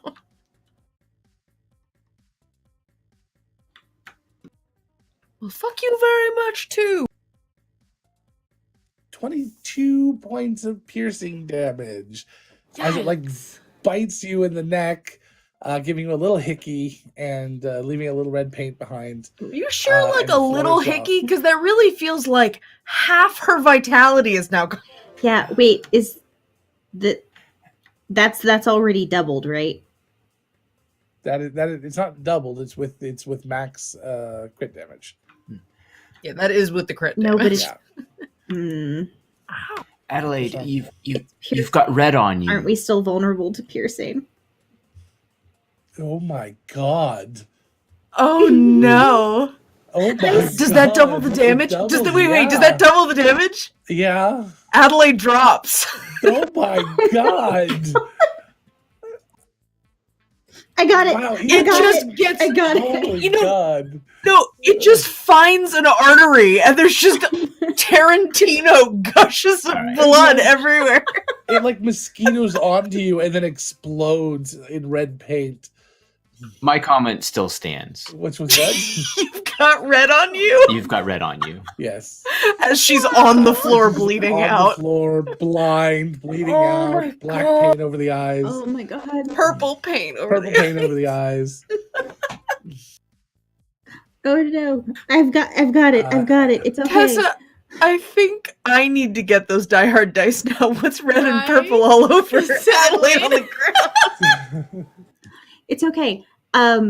With my circle of mortality, I've got it. Circle of mortality. If you're at 0 hit points, you get the max hit points from whatever I cast. So have a 3rd level cure wounds and take back 27 hit points. What the As- fuck? As that like comes to, just instinctively, their eyes just bursting open, paint pushing against her eyeballs more, burning Ow! and pain. Paint literally everywhere, all over, near every surface. About maybe 10-15% of the paintings here have new paint on them. The dwarven lady holding the mop just kind of turns and looks at you. She has kind of this puke green paint all over her face.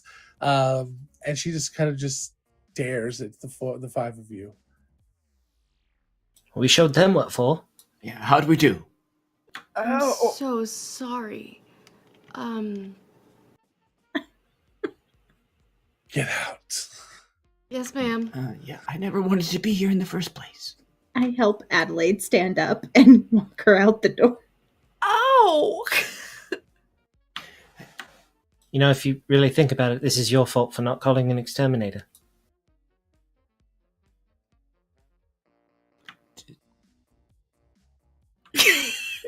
Are you rolling for smack him upside the head? No. She just glares. Sorry about the damage. Every week? Really? Every week. See you next Thursday.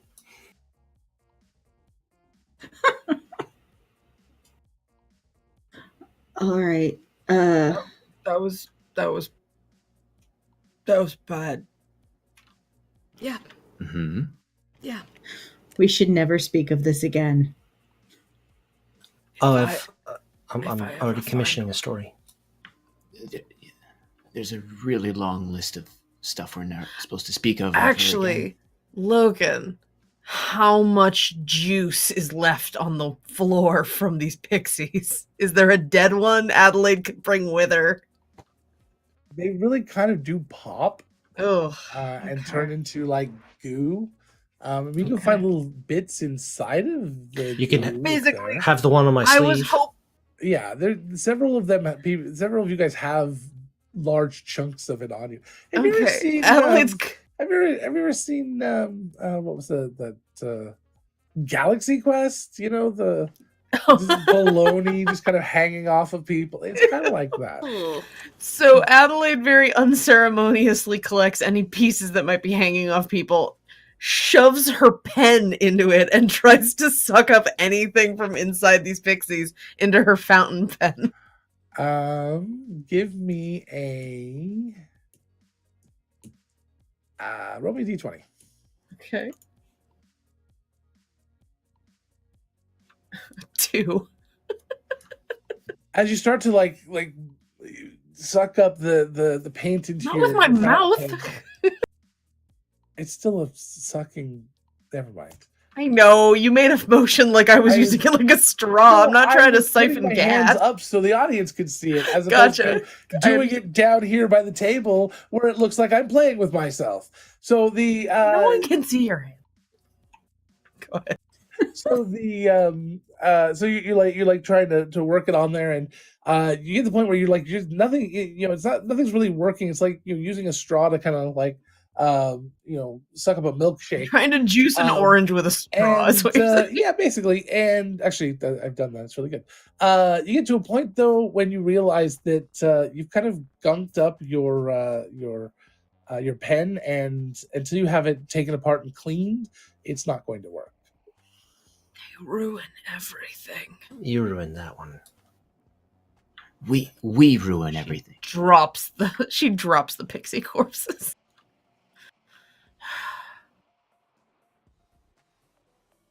Shall we? Where's the giant? Shall we go? Yes, The farm is that please. way. Yeah. None of this would have happened Still a splatter of had I'd we like taken to- a carriage. Suggest that we regroup at a place for refreshment for a bit, if that's all right. Like a bathhouse, potentially? Sure. I'm feeling fine, but some people could get cleaned up a bit. Adelaide, just Still a haven't gotten me right. that solvent yet, right? No. Just on the off chance, Bonnie just tries a quick prestidigitation just to see, even though I know it's stained. Just to, yeah. It doesn't do anything. Yeah, It didn't doesn't think so. even remove the paint. The paint's not considered soiled. It's an artistic medium. No. It'll remove the guts though. Out of it. Wow. Bullshit. I call bullshit continuing our entire first arc that paint is not removable by This prestidigitation. is- Bonnie, you almost stepped on a gold coin there. Did you miss that one? What? The people in this town drop a lot of money on the floor. I Yeah. honestly think it was the pixies. They were trying to pay her. I know. I'm considering it recompensation for my pain and suffering. There's got to be someone who knows how to take this shit off, and she's like trying to wipe at the paint off of her armor. Yeah, let's. That builds character. Mm-hmm. It's at least spaced out enough so it at least looks aesthetically intentional. That's true. Yeah, I guess that's true. Bonnie just mean- has a streak of turquoise across her entire face. Val's got It like looks like she's moonlighting as a superhero. yeah, Val's got like black smeared down her face where she went like this. Oh, to well, get that it just out. looks like war paint. Yeah. Yeah, I guess. Why would you do this to the other character I have, Logan? This is fucking amazing. Bathhouse, clean It's up. fine. It's not going to come Giant. off, but that's fine. It still might be nice, though. At least I won't be sticky with it. That's true. I mean, honestly, if these things are a nuisance in this town, someone at the bathhouse They may might know how to get rid of it. Yeah, exactly. All right, agreed. All right. Let's take a break. Meanwhile, Fucking Merrick pixies. looks like a bad Gene Simmons. Like Alice Cooper. Hmm. Wait, did you just call Is- Alice Cooper a bad Jesus? For makeup. Looks like- Is it a young Alice Cooper or a current day Alice Cooper? JCS Alice Cooper or Whoever has more mascara. That's kind of a 50-50. Depends on the day. He's Those well are over good 50. odds. Yeah. Okay, so we find a bathhouse. Mm-hmm. see how it goes. And hope to God they know how to get this off. It's not that All right, kind of so you bathhouse. guys abandon what you were doing to go find a bathhouse. You start to search around the town. You ask around, and a gentleman does eventually know where there is one, and sends you over to a bathhouse. Although it seems there may have been a slight miscommunication during this time, as it seems to be some sort of animal bathing facility. Or maybe it's the only option in town. So, what is the name of this animal bathhouse where they take animals and clean and groom them? Treat for self. Treat for Self. Yes. Perfect. So you're at Treat for Self, and it's not sure how you missed the name. You thought maybe they specialize in tabaxi. You don't know. It's in one of those weird, like, Renaissance fair fonts. It was really hard to tell that it said It's fur and hard not to- your. It Hard, was- hard to understand the person talking to you and telling you where to go. I can understand that because they were speaking in that Renaissance font. Mhm. So you guys arrive here, and it doesn't look like they don't take people too, but it looks like the majority of their work just seems to be animals. Do you guys have any experience dealing with painty paint? So you walk in. What does the first person that you guys run into look like? A Firbolg. A furbolg. With an afro. Just free. A furbolg. An afferbolg? Big Afrobolg. Oh, yeah. Treat for self, it's FIR. Perfect. Oh, there you go.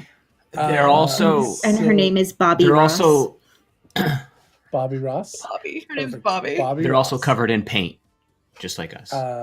Yes, they have paint stains all over, as they obviously have had a run-in. But they literally have every inch of their fur seems to be a different color, as they almost like splotchy or pointillism type things. Doesn't look like it's an actual picture, but That's they're a- also clothed. That so- is the most expensive hair dye job I could imagine. Can you just little pieces in different colors? Just little clips of it. It's a lot of foil. Crazy. Yeah, it is. Yeah. Foil. And this furbolg, what's the besides the fur color, what's the personality quirk of this furbolg? Hate it when Kyle gets that look on his face. No, I'm content because I already contributed to this character's creation. Eternally happy. It's Bobby Ross. You work for Bobby a Ross. ASMR voice. no. Okay. Voice. Damn it. All right.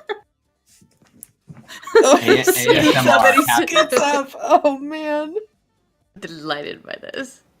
So you guys walk in, and Wait, and this quick- woman Quick, with this- change this the tag big- of our stream so that it says ASMR.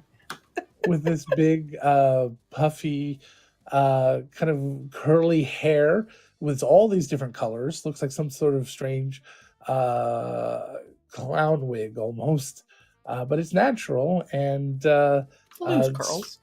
spotted sort of mottled colors all over their skin. Sees you come in and just smiles. Oh, hello. Well, welcome to Treat for Self. How are you doing today? Messy, thanks. Been better. Sticky too. Oh, well, we can help you out with that.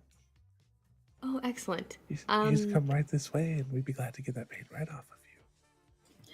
It's from painty pixie things. Well, we could at least help get you unsticky. I appreciate that. Is there not a way to take off the paint? Yes, we can take the paint right off. Yes, absolutely. With the skin, I would imagine. Oh, no, your skin and clothing is stained. It's never going to change. Oh, Never, or just it's gonna be a long while. Oh, well, your skin will eventually shed. It's not like a tattoo or anything, but You'll lose that eventually. It'll fade over time. It takes a short while, a few months. Okay. Mm-hmm. Perfect. The clothing, however, I'm afraid is a complete loss. Even attempts at dyeing it will just change the colors of the tape. Everything ends in brown. Oh no, it's actually quite intriguing. What if we were to bleach the clothing? Oh, it would explode. I don't know. I've never tried. Okay. Adelaide looks very unsettled by this very calm, happy person. Like, glances over at the really nice mural on the wall with the little happy trees on it. Just looks back at her.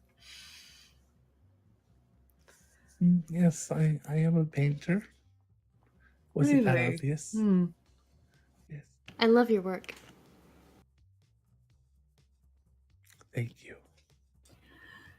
All right, well, how much to get the paint off of us so that we can at least not be sticky? For just a bathe and go, it's 2 copper a piece. That's for a shared bath, of course. Mm-hmm. If Mm-hmm. you'd like individuals, that would be 3 copper a That piece. probably So soap is an extra copper.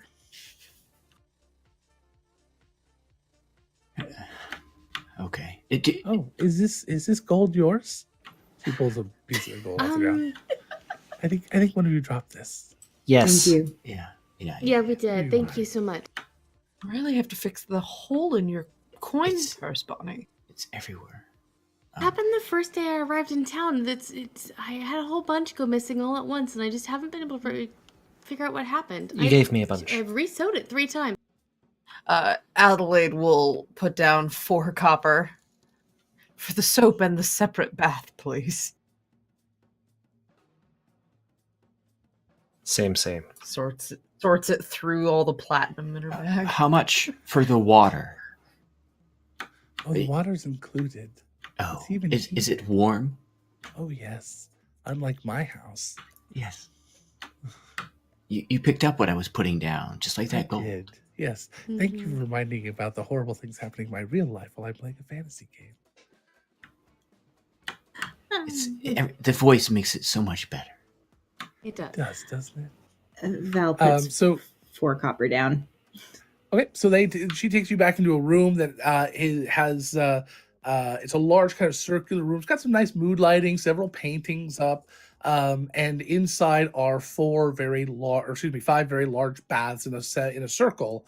And next, kind of behind each one, is a little dressing room where you can take your clothes off. And we'd be very glad to take care and clean all those clothes for you for a nominal fee.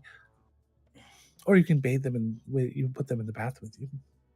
How much extra for the clothes washing? The clothes washing will be 3 copper a piece, and I think you dropped 3 copper right here. So I'd be glad to take care of one of those for you. Bonnie Well- just fishes out of gold from her pocket. The lot, please, on me. No change needed. Oh, excellent. Well, we can upgrade you to the deluxe for that. What's in the deluxe? That'll include bath salts, much hotter water, a water change, if you need, and several other. And some music. How much Well, for a nail I'll trim be and a honest. brush? We can. That's included in the in that. Perfect. Thank you. Didn't think we were planning on staying that long, but all right. Oh, it won't be that long. Right. Okay. Have at it. So they take you to the back.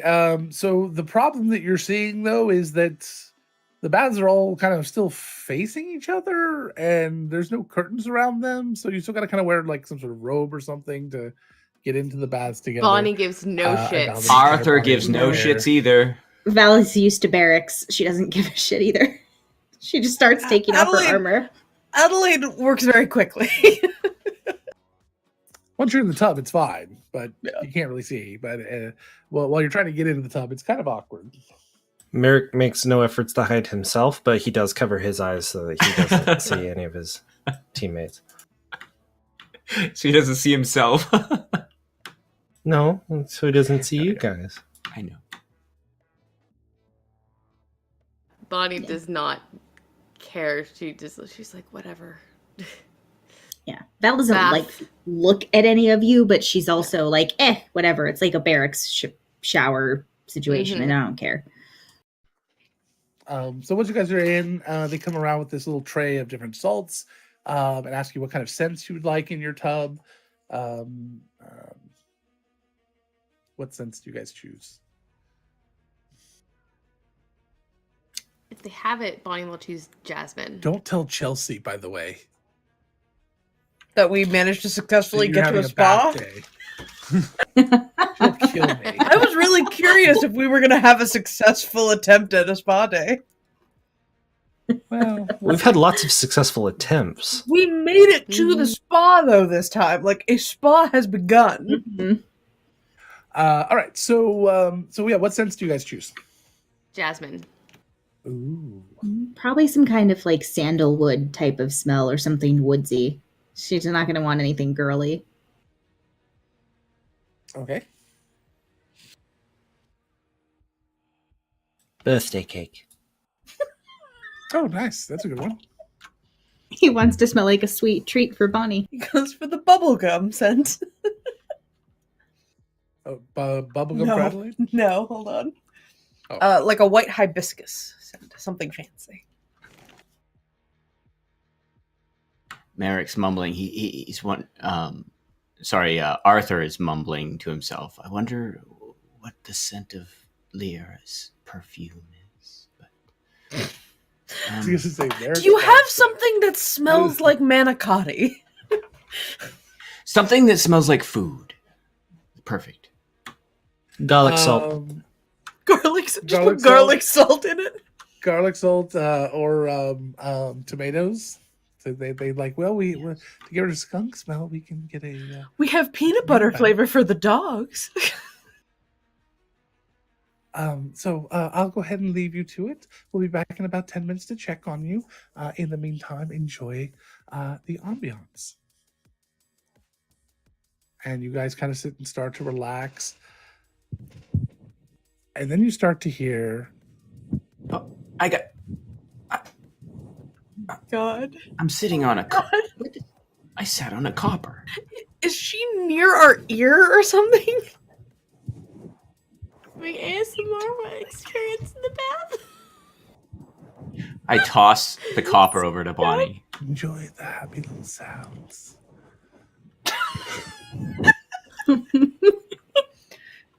I think this is worse than passing out. You guys did this. So you guys I got about did 10 not minutes to- say his. You guys got I'm about ready 10 to minutes go. sit there and enjoy yourselves in the ASMR. So not a short rest? You guys can take a short rest during this time if you want. You guys can Yes, stay here for please. about an hour. They're just gonna check on you every 10 minutes is all. See if anyone That's wants a water change or anything and stuff. I appreciate all of those uses of my bardic inspiration back of the short rest. So yes, please. Yeah. Does anyone need healing, or are people just going to use hit dice? I'm gonna use my hit dice. It's fine. Yeah, This is the first I'll time use I've the used hit hit die. dice in like a year. Yeah, I'm going to use a hit die too. We don't get That's short right, rests 'cause- in Countless. I know, because you never need to deal with them there.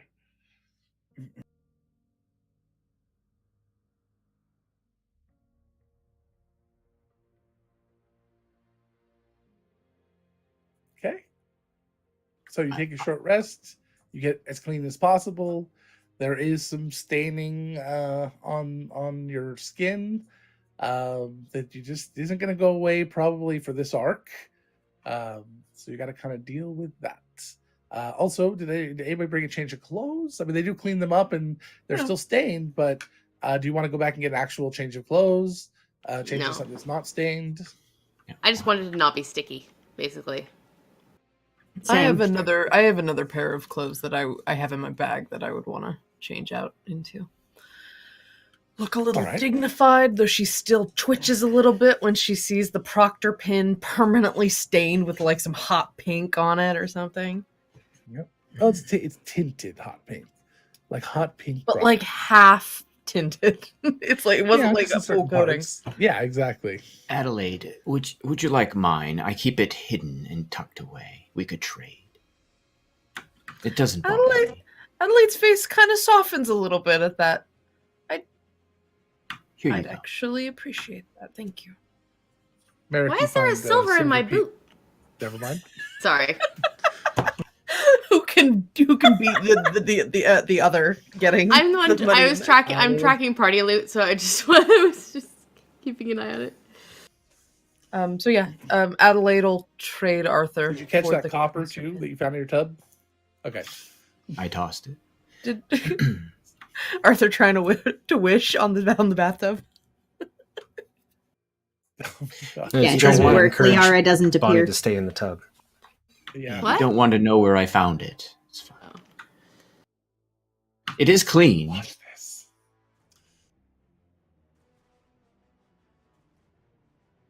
So I'll put the hot pink pin on and trade mine with that. Dramatically, evidently. Oh yeah. We need more of this awesome, goofy music.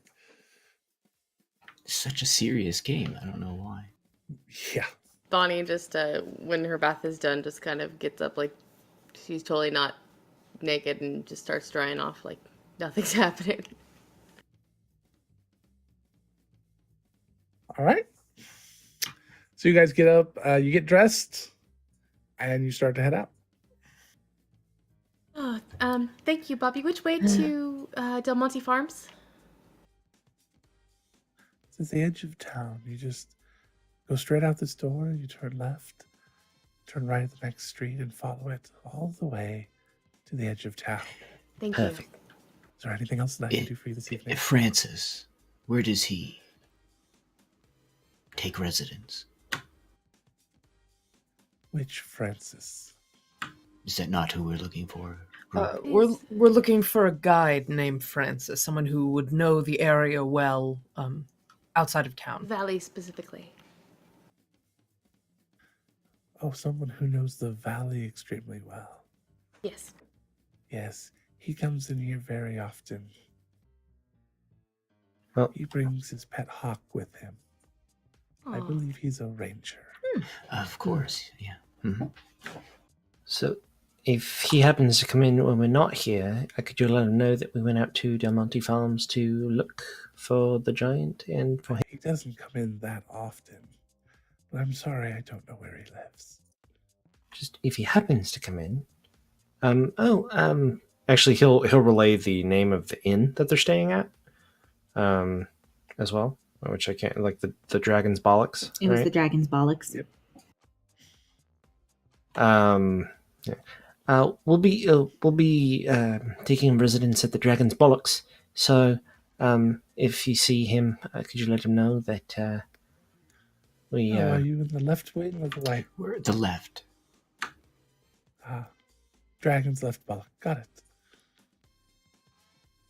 Thank you. There's this Thank you. weird ridge that runs right down the middle of the hotel. That I'm not really sure if that was a design. Long, arching hallway. I followed the path straight on back, and it led right to the midden.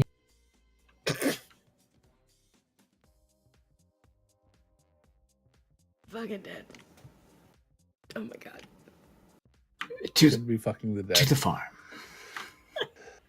To the farm. All right, let's go find this jolly green giant fella.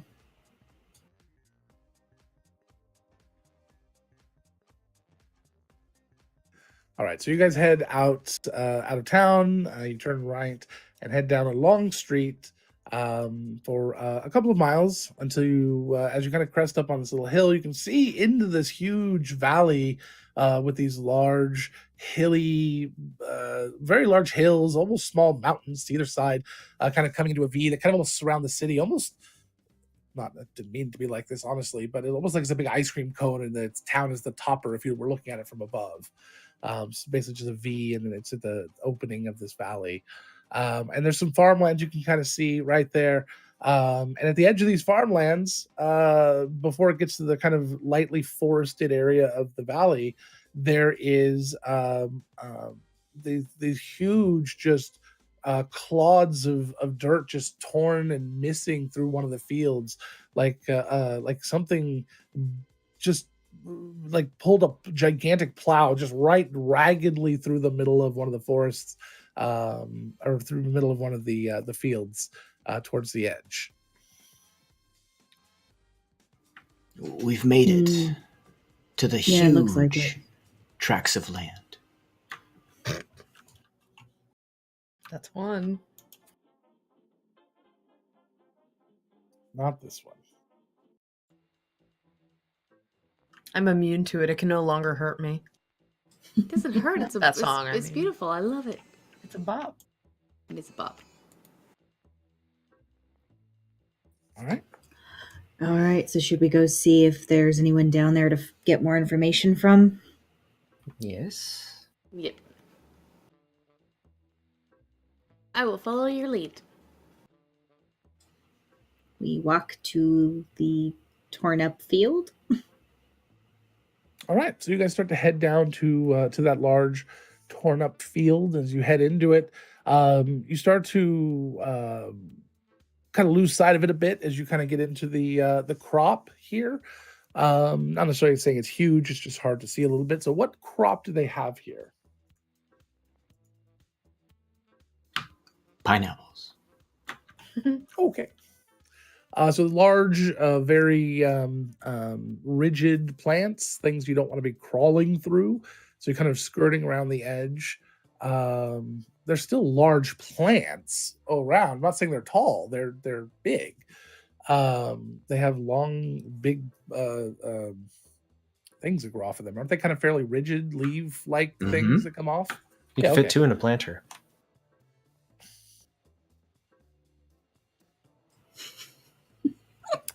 Okay. That was a raft reference. So one. you guys get down to this field and start to look through it. It looks like a lot of these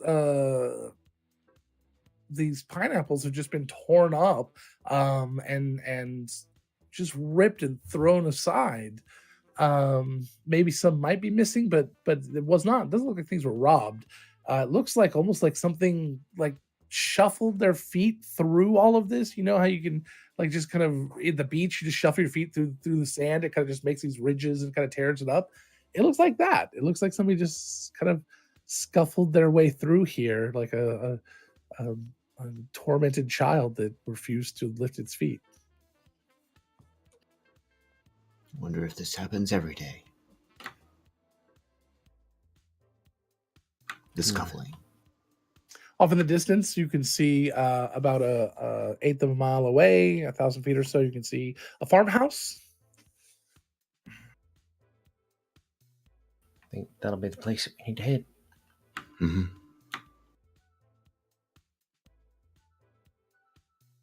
The angry woman who came in, this wasn't her farm, correct? No, she was just an observer.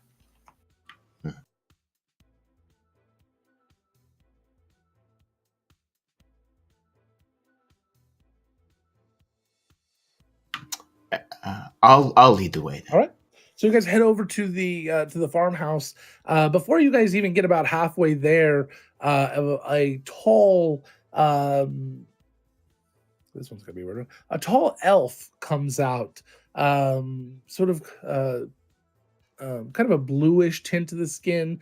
Has on a Stetson hat and very very kind of tight fitting pants and a little bolo tie, a button up kind of a tunic shirt, and he kind of leans against the wall. He's chewing on a toothpick. He's got a hip on his hip. He's got a coil of leathered rope. You're not sure if it's rope or a lasso. It looks too small. It's probably maybe a whip. and he's got a nice pair of boots on. And he's just kind of leaning up against it, watching you, waiting for you guys to get over to him. As you get up a little bit closer, he kind of stands up and starts walking off his porch and comes over to you. Hey, sir. Mm-hmm. Got do for you. Are you Francis?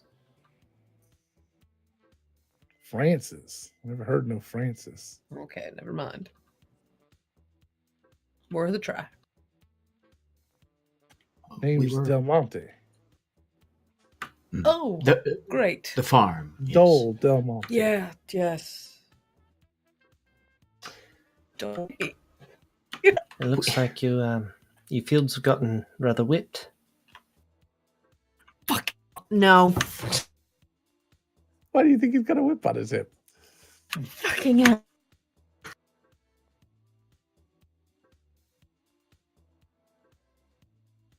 I'm so upset I'm reset.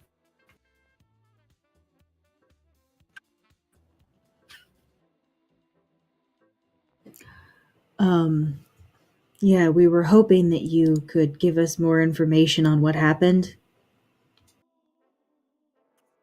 Don't rattle know much. Just came out my field was like this one day. Yesterday, actually. Some woman In the came. evening. Got it. Some woman came into the inn we were staying at in town talking about a really jolly green giant causing a bunch of problems and destroying things. She sounded kind of hysterical. Told me the same thing. Said she thought the whole thing. I told her she was crazy. Never seen a giant. I lived on the edge of this valley for my entire life. Never seen anything like that. All right. Any ideas on what happened then?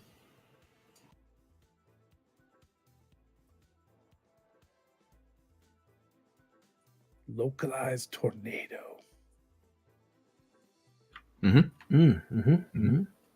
Yep. Or a big dire mole. Also a possibility.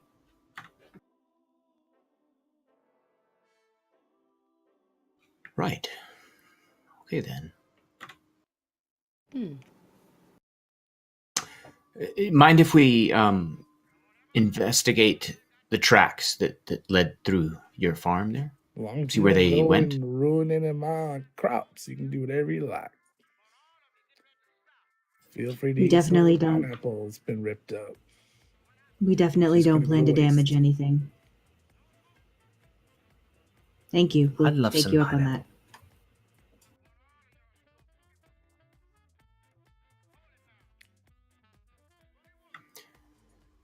Yes. And he'll So- leave you to go and start your investigation. He does, however, turn and kind of lean against the building, reaches into a little holster he has on his left hip, and pulls out a small little white bun and starts to eat it. Looks like it might have some sort of pork inside.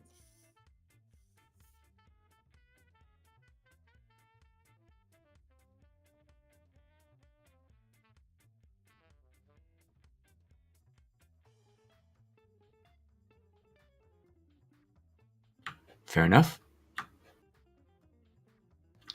Then he's gonna wipe the corner of his face with his handkerchief. Take a sip of his canteen. And then we head off. Uh-huh. So, is there any particular like pathing that this thing took from the jungle or the forest to? That's the thing, is while it does look like it either came from or went to the valley, it just sort of seems to start in the middle of the place. It literally looks like something a child might do as throwing a tantrum. Does it Makes lead sense. anywhere?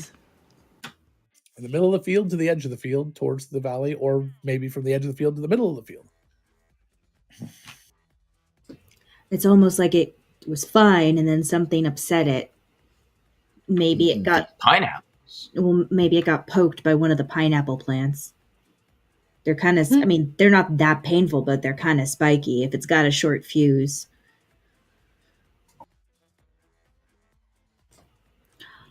As a meta note, the fact that we just came up with it being pineapple makes that less and less likely.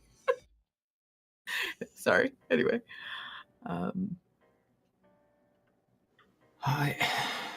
It just may have been a dire mole. Maybe. Val's not great. Val's not great at any investigation stuff. She's just collecting pineapple. I'm very good at investigation. I'd start inspecting around, looking for clues. Yeah. He said we could have the ripped up pineapple, so Val's just going to the ripped up plants and cutting off the pineapples so that we can take them. Logan Val just stuffing her bag full of pineapple. 17 nature. Yeah. So as Arthur, you're looking around, you don't find any burrows or hovels. There's no ground that looks like they lead to that. Moles are going to leave very telltale signs that they've been there. There's nothing like that here. Okay. Definitely not a mole.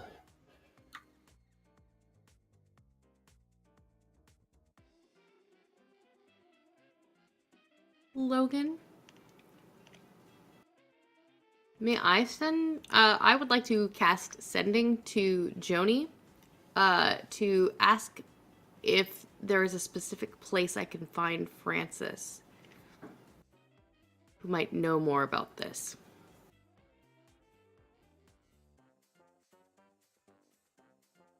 Sure. Since Joni was the one who told me to seek out Francis.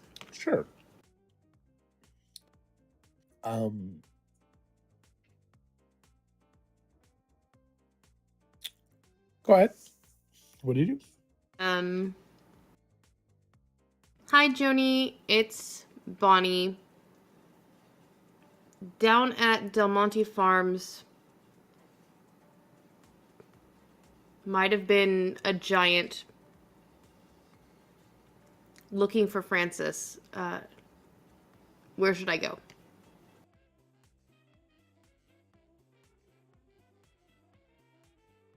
Sorry, might have been a giant attack. I'm looking for Francis. Where should I go?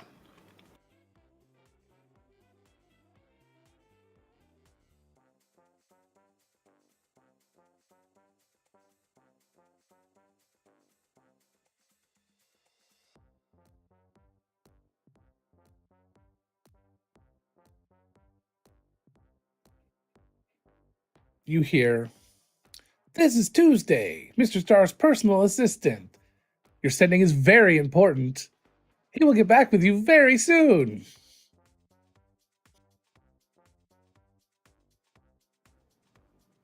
That is fucking brilliant. Redirecting ascending is fucking amazing. Anyway. Bonnie just looks irritated. And a little offended. He may be more than a little offended. How many pineapples does Val end up collecting? As many as you want. I mean, as many as you can carry. I don't think you have a bag of holding yet, do you? No. Got a bag? No. She's got a bag, though. 50, 60? It's literally as many as you can carry. Might be better to talk about weight. If I write a book on it, can I put it in my bag?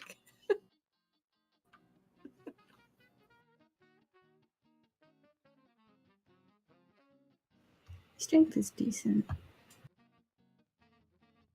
I'm at a loss. I'm much better in the city. Sorry, kind of out of my element here. I'm better on the ocean.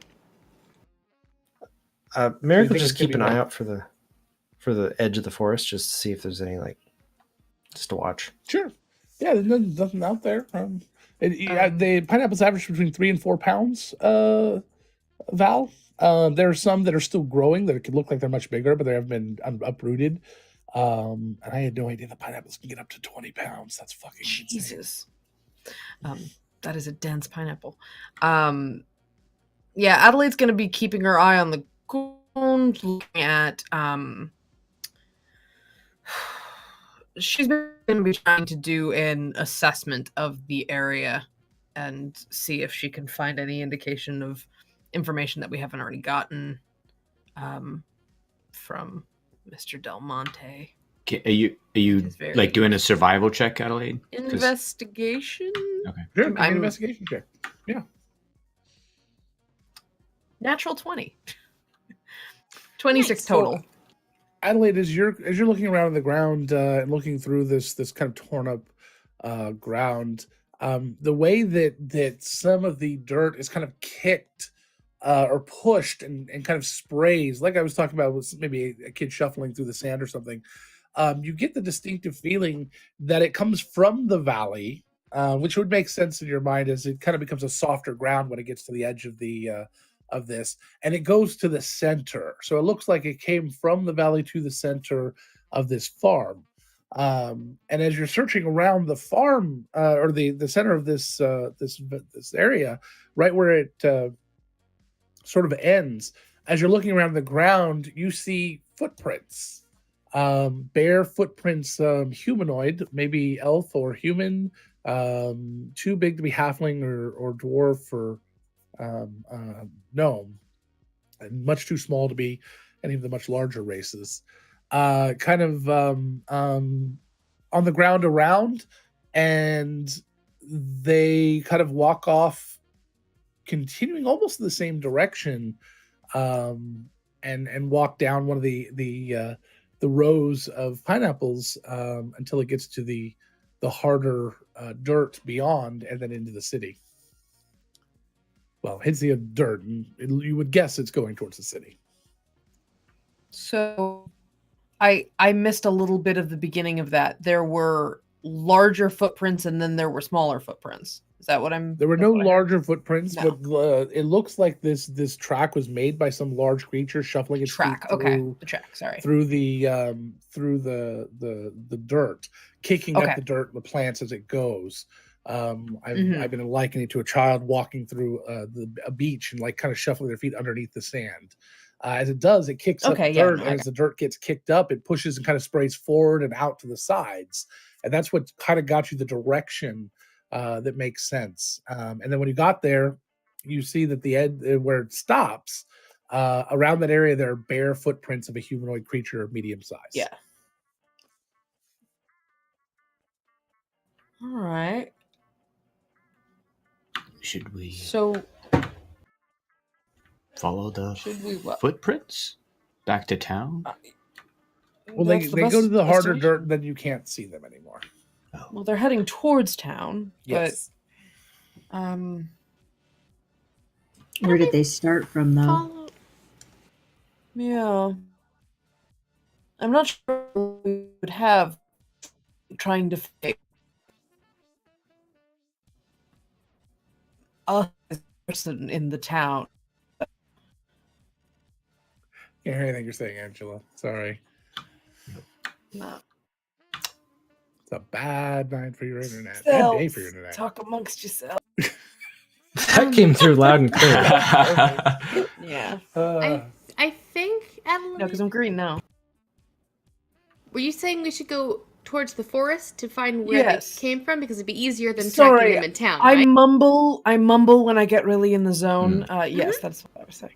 No worries. I just wanted to make sure that I was translating that correctly. Yeah, I'm not sure what luck we'll have with no clues other than person of this height sized going that way. But No, it sounds like that's a a much good more idea. unusual track. Could always listen for the sound of laughter. In the town. Maybe. I think maybe checking the In origin the forest, makes right? sense. Yeah, let's trace it back and see if we can find it in the woods. All right. Like, did it drop a person? Or did the person change into a giant? Also troubling, but very possible. Weird. Well, And then, possible. Maybe not very possible. Right. I don't know. Isn't there that Points towards- spell that like enlarges people? I've seen some of the There's that. Yeah. spellcasters use it in the Sure. nights. Evidence of another person around. Sure. Let's take a look. The origin of the... Bonnie draws her performer's sword and points in the direction. Onward, let's go. All right, where are you going exactly? No sound effects? To the I'm not fighting anything. forest. No side effects unless I'm fighting. All right. So you guys start to head into the forest. It's a very light forest here. On the other side of the valley, it gets a little bit dense. Actually, it gets fairly dense. But here it's just kind of wooded. You can see fairly far. There's not much to be able to hide, at least you think. You start to head into the forest. What are you looking for? What are you trying to discover? And big. I'm gonna be using my survival skill to look for similar tracks or stuff that it may have come through. Okay. Yeah, I'm gonna try to see if I can find any indications of what it could be that is traipsing through here. If there's any sort of anything that I would know from a monstrous perspective, or any evidence of any sort of spell casting, or anything that might explain something.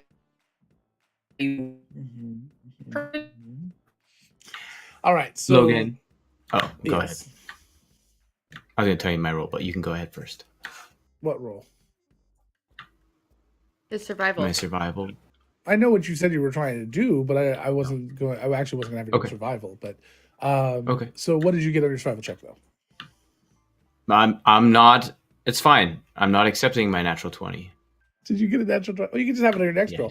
I did. I was going to have you from it's still, although it's not necessarily survival, it's more investigation. You're looking for clues, but I was going to have it from a survival aspect. But I think they're the same skill. So, but the nat 20 is fine. So, but as you're looking around using survival and your investigative skills, you start to find like broken branches, weird depressions in the ground, and you even find at one point this fabric that looks like it's been ripped off of something. It's sort of a kind of almost like a burlap like fabric. Okay. I'll take very, that. very itchy, very strong, very thick. Is it colored or is it this color of It's burlap? kind of a brownish, Brown. designed to blend in, maybe. Like a tweed. Because of That's how what I was thick it thinking. is. It might almost be. It might almost come off of something very large, like a blanket or something. You wouldn't think that Okay. somebody would make clothes out of this unless they're, well, you don't know. Got something. Hmm. Piece of cloth, a couple broken branches, heading this way. All right. Maybe that's the path it took through the woods. It has a tweed-like sort of thing going on. No meta thought to that. No. All right, let's head that direction. So Adelaide, do you want to try to explain to me what you were doing again? I was trying to angle for an investigation check as we were moving to see if I could find any proof of what kind of large creature was walking around. Well, that's not going to be an Like, she's investigation got a check. lot of- That would be an Arcana check, or a Excellent. Nature check. I will go with Arcana, please. Okay. That's a much better number for me. That's a 12. Ooh, yeah, that's a 12. So you have lots of large creatures that could do very similar things. One of them, actually, that kind of springs to mind is the Bulette. which is the land shark. It's large, lumbering, doesn't have a propensity of wearing tweed, but Could have you know, eaten who someone who knows? had It, tweed. you know, they have their own life choices, and it could very easily have made similar marks to what you found, as they can burrow through the ground without leaving any trace of their passing. So a bulette could actually fits a lot of the clues you have right now, except for the human. Adelaide. Right. But there are people who could shapeshift into various forms. A bulette is not outside the realm of possibility of what someone could Yes, absolutely. transform into. She will be thinking that out loud to everybody. Okay.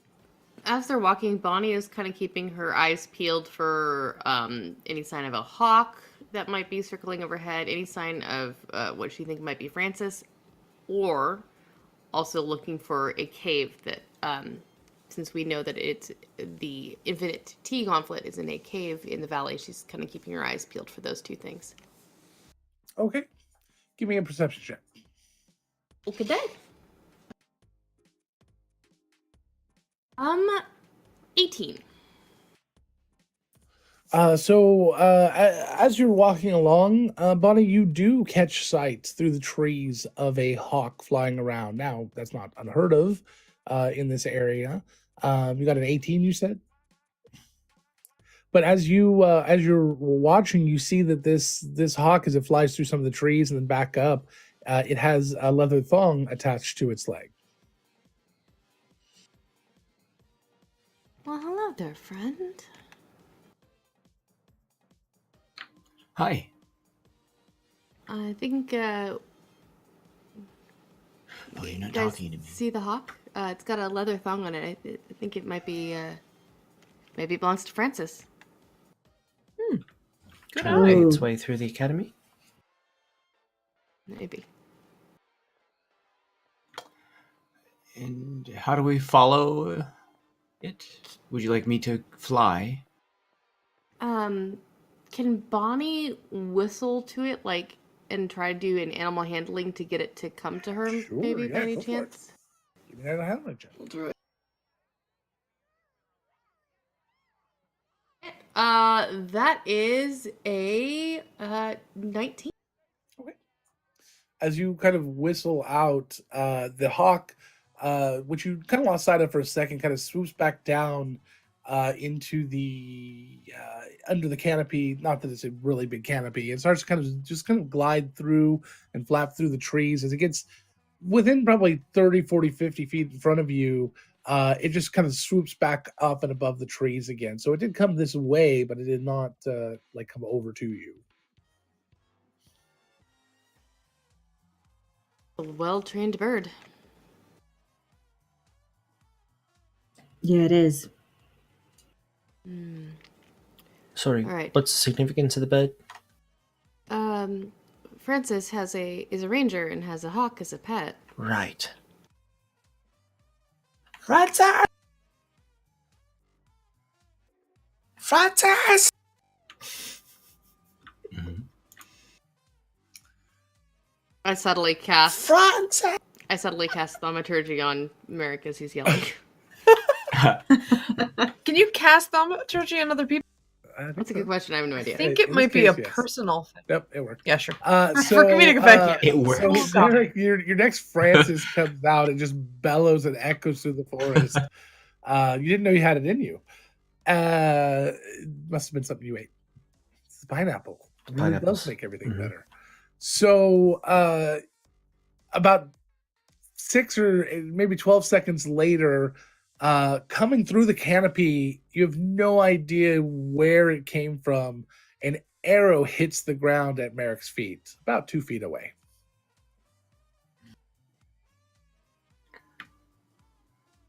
I'm gonna check on the fletching and just see like what the construction of the arrow looks like, just to see if Merrick knows his way around a bow and an arrow. So he's just Okay. curious about the construction of it.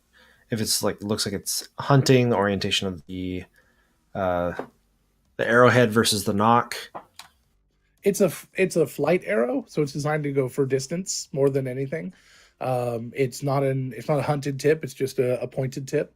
So there's no not designed to do a lot of damage. It's more designed for just probably target practice, being dramatic, sending messages, things like that. Is there any kind of message wrapped around the? Nope. I think the message is that could have hit one of us had it wanted to. Well, we're not here to fight him, so hopefully he doesn't shoot at one of us again. Well, we did very much announce our presence, so hopefully that engenders some goodwill. Mm-hmm. Shall we go in the direction that it came from, at least? I'm sure that if he wanted to be seen, he would approach.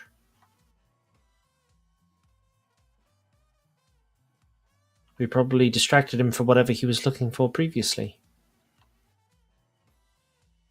Maybe. Well, the only reason we're even looking for him is because that Joni Star guy that wanted to get into Bonnie's pants pointed us in his direction. Mm-hmm. My pants remained firmly buttoned all evening. Thank you. I figured, but nonetheless, that's what he was after. And then he gave us this name, and now we got to find this guy who's shooting arrows at us. Like I said, he'll probably find out. Yeah. Mm-hmm. For what it's worth, it takes more than a mention of a galleon to get into my pants. I didn't say you were going to give in. I said that's what he wanted. Two very different things. Oh, I understand that. So a few seconds later, the hawk comes flying down, lands next to the arrow, grabs the arrow with its mouth and kind of like jerks it out of the ground, reaches down around its leg.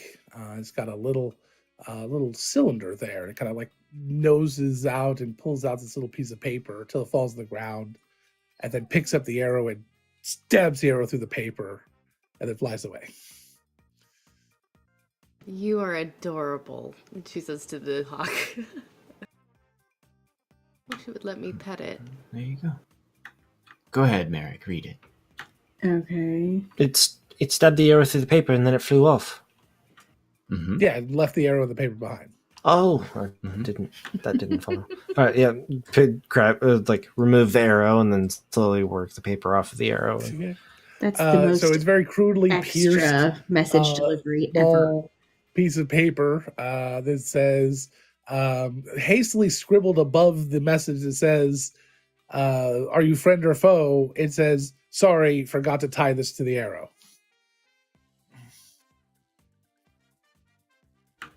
Friend? Bonnie, do the thing. Friend!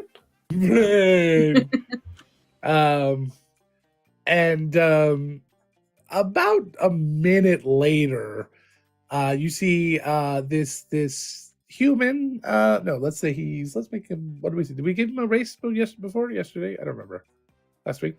No. All right, let's say he's a half-elf. So this half elf, kind of scraggly haired, younger looking, scruffy bearded half elf, kind of running in these nice doublet and leather pants, and he's just running with a quiver in one hand and a bow in the other. He's got his arms out, kind of coming down a hill a little faster than he should be, holding both of these things kind of out to try to balance as he's just like taking these huge leaps as he's just coming down this hill, until his hawk is kind of flying down and swooping next to him until he gets right down to the bottom of it, where he just eats it down on the ground, and slides for about 15 feet through some mud, before just like sitting up laughing his ass off.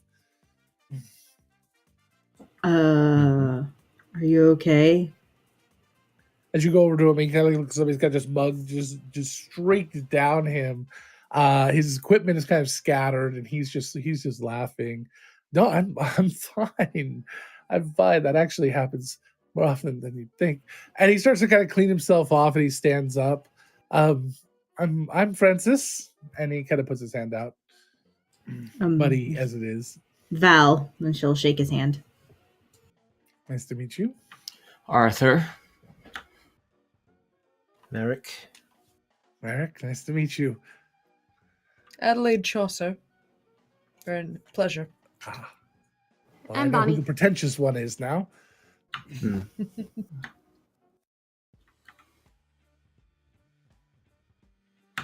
Dunbar, if you want my last name as well.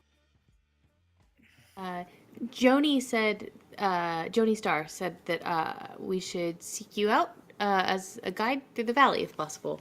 He would. What is it? Where are you looking to go? I mean, I'm not cheap. We're looking for a cave. I'm not sure if there's more than one. Lots of caves around here. One where the infinite tea gauntlet is rumored to be at. You've lost me. Okay. He starts to pick up his gear. I don't really know a lot about this place. Just me and Zanny over there. We just know it really well. I don't know where things are though. Where did Zanny. Brewster say it was? Short for Xanathar. I am delighted. Oh, Professor Brewster said where it was. I'm trying to remember if he had a. Did we get a map from him? I can't remember. Yeah. We looked at a map. That's right. We did look at a He map. looked at the map. I never forget a map. Brewster. Yeah, he's been asking me about caves a lot lately. I do know of one that's kind of deep, way at the back of the valley that kind of made some matched some description he was talking about last time. But yeah, we haven't gotten a chance to go out and take a look at it. Maybe that's the one he's talking about. Maybe. Sure. Where's the shop? It might be. What's your going rate?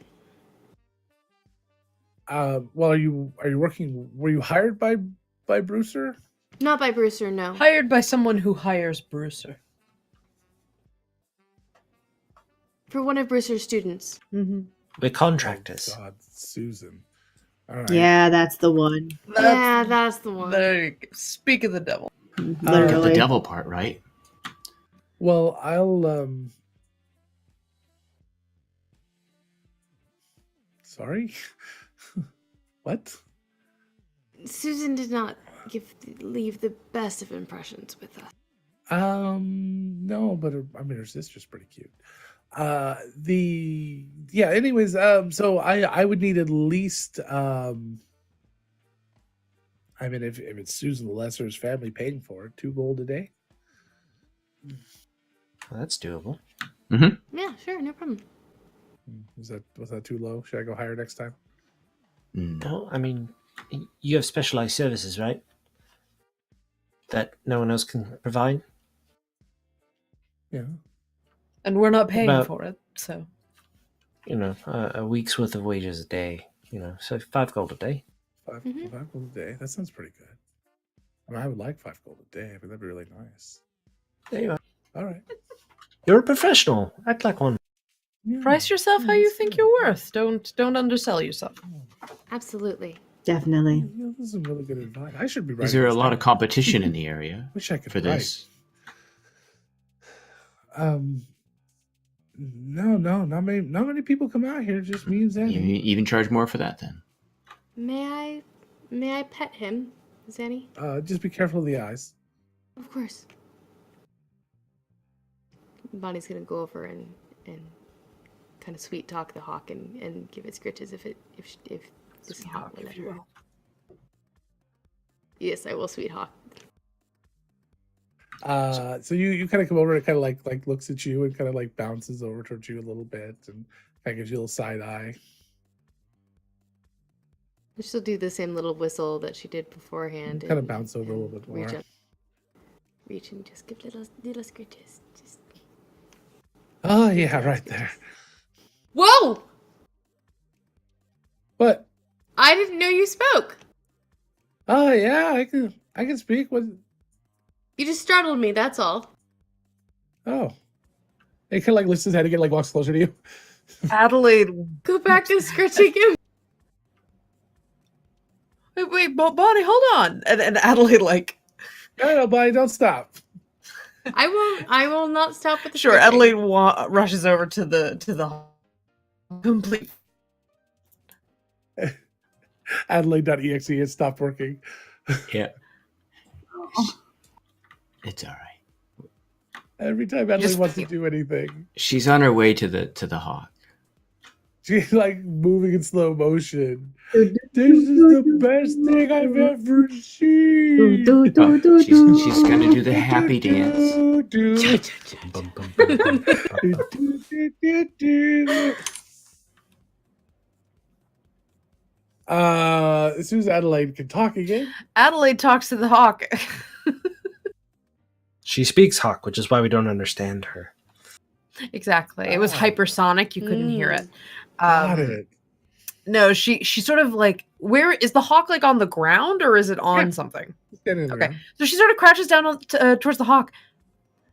Have you always been a It's hawk? like looking at you while it's getting scritches. Like, what the fuck? Have you always been a hawk? Yeah.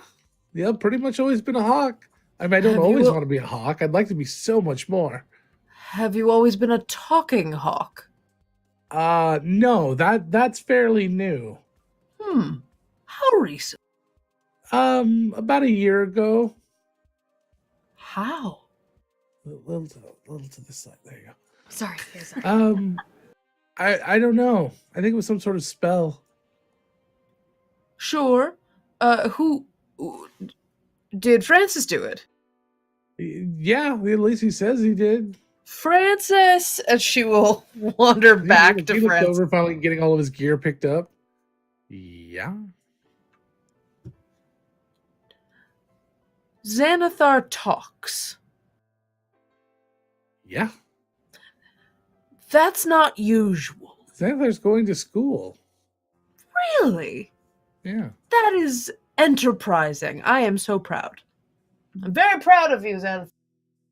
Thank you. What are you I studying? think I want to be a doctor. That's awesome. He won't even need scalpels.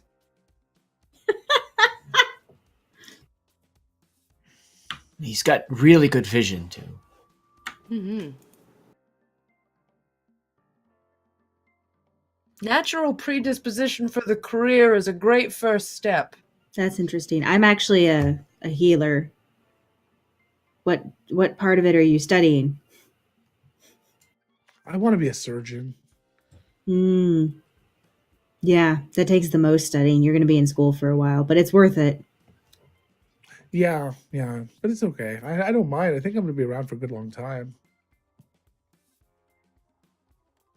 Oh, good. Francis, never undersell yourself. That's incredible. That you were able to. And what do you. Can everyone do that? No! No. Oh, I didn't know. It's brilliant. You're brilliant. Oh, thank you. You're welcome. Do you like treats? I mean, I think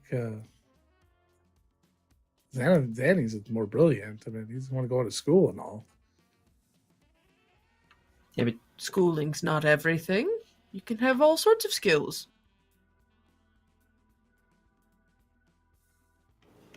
I mean, schooling's a lot, but it doesn't have to be everything. Well, I'm very impressed, Francis. Oh, thank Just you. putting it up there. So, would you mind taking us to this cave and showing us what there is to see? Sure, yeah, I'd be glad to. Are you ready to go, Zanny? And you see there was something between the two of them. Zanny kind of like tilted his head a little bit like he was going to get upset or something. You're not really sure. It's hard to read a hawk. And Francis is picking up on what she was saying. He wanted to change his name to Xanathar after reading about him and the eyes. He likes a lot of eyes. And so I sometimes still call him by his old name. All right, let's go. And the Xanathar takes off and starts flying, and you guys start walking. Did you happen to see what it was that came through this way not that long ago? It got into, I think it was that green giant troll thing. It got into No, Dunmonte's farm. I was taking him to tutoring that day. Hmm. Have you ever heard of a giant that runs through, tearing up pineapple fields and Oh, there's laughing there's with been childlike rumors abandon? of a giant here for a very long time. The laughing giant is a more recent one, I think. But Mhm. yeah, there's always been rumors of giants, but nobody's ever actually seen one. I mean, I don't think giants exist. Well, someone claims to have seen one just the other night. Yeah, that's what got us over here, actually. Right? Do you want a pineapple? And she pulls a pineapple out of her I'd bag. love a pineapple. That sounds really tasty. Yeah, the farmer didn't want any of the ones that were damaged, so I've got like 17. That's a lot of pineapple. I was gonna say if you were on a ship, you wouldn't have to deal with scurvy, but obviously we're not on a ship. If I was on a I ship, think I would throw that pineapple overboard. Pineapple under the sea. Mm. I mean, I think that pineapples work to prevent scurvy even off of ships. Well, yes, but you typically don't get scurvy off of ships. Having access to fresh fruit and all. Anyway, here's a We pineapple. don't eat a lot of. We eat mostly meat. An extra pineapple for you, my friend. I hand him a couple pineapples. No, thank you. I'll see if Xanathar is interested in some of these later. I'm not sure if Hawk should eat pineapple. I don't know. I really don't know. I'll find out. He's very smart. He knows what he can eat and what he can't. Great. If it's something dangerous for him, I mean, he's done a lot of research. That's good. So It's a good plan. freaking smart bird. He's very smart. I heard this Xanathar is pretty smart too. Somebody he read about. What? Is he also a guide? No, I don't think so. I Oh. think he's more of a sort of like philosopher or like maybe he's like a doctor or something like that. I don't know. Zanny he really loves like all the eyes. Like they have Xanathar has like 10 eyes or something. He's very excited about that. Would Adelaide be aware of who or what Xanathar is? Give me a history check.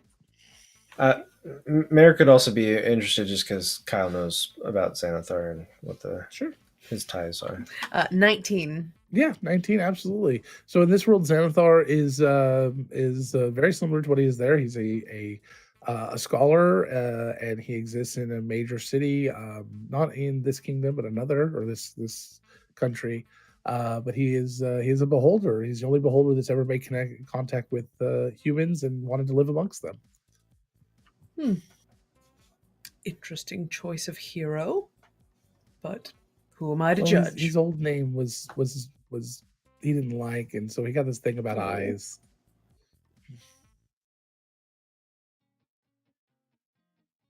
What? She'll be back with us later. She'll Oh, catch up. okay. She's just We'll just she's really continue quiet walking. sometimes. All right. She gets So, lost sometimes. So what are you guys trying to do here? Are you trying to help out with? Find an artifact. Okay. Yeah, that's kind of what we do. Discover new adventures. Mm-hmm. Endless scones. That's what I'm in it for. Mm. Yeah, the infinite tea scones. Those could feed a lot of people. And just one, me. Really. Well, I don't know much about these things, but good luck to you. Thank you. You're coming with us. I'll take you to the cave, but I'm not going to go inside with you. No, Hmm. I don't do caves. I do out here. Zanny definitely doesn't do caves. Dark and Right, dank. He's not a big fan. Understandable. We've spent quite a bit Perfectly of time at understandable. cave recently. Oh, I'm sorry. It wasn't too bad. We had good company. That's good to know. Yeah. Alrighty. No, I'm glad we ran into you guys. So, are Yeah. you going to take us to the cave now, or do we want to meet up? yeah, we're walking there right now. It's just going to be Right, a while. okay. Well, All right, sounds good. How far of a trip is it? Oh, about 20 minutes, 30 minutes, Oh, okay. oh, a couple of small miles. valley. All right. Well, I mean, it's not all the way at the other end, but it's close. Sounds good. I spy something with my little eye. Something that is green. Your face. Is it a tree?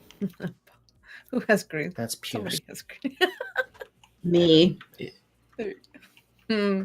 Yeah, why Uh. why are you all covered in? Did you run into like painted pixies or something?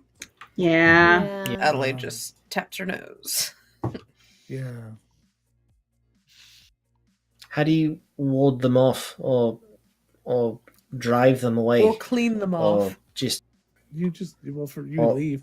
There are several creatures whose anal secretions can be used to clean it off.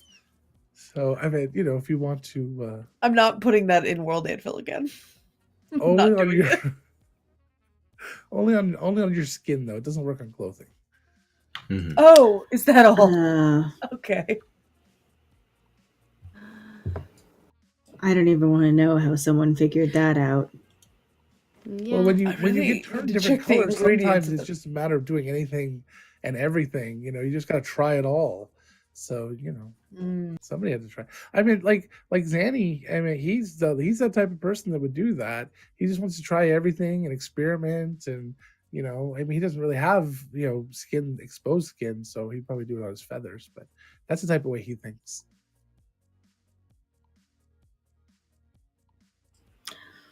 Right. Mm-hmm. It was a tree, by the way. That's what I said. Oh, I didn't hear you.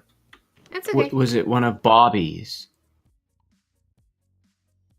Bobby's? Bobby Yeah, Ross. the happy. Yeah. Yeah. Yeah. One of the little happy trees. No. Yeah, she raises painted pixies. That would explain the hair. Mm. We should talk. Why Also- does she raise painted pixies? For the paint. Makes She- sense. But her paintings are so much more orderly. Well, yeah. Does she they use the...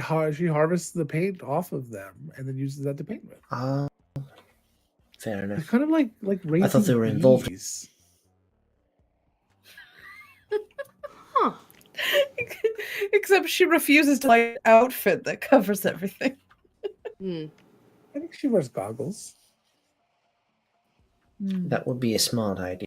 That's the important She's part. very smart and very happy. That's good. She was very nice when we went there for a bath. Went to Bobby's house for a bath. Well, We no. went to a business. The business. Oh, Bobby's. Oh, yeah, right. She tells me. I've never been there. Zanny has.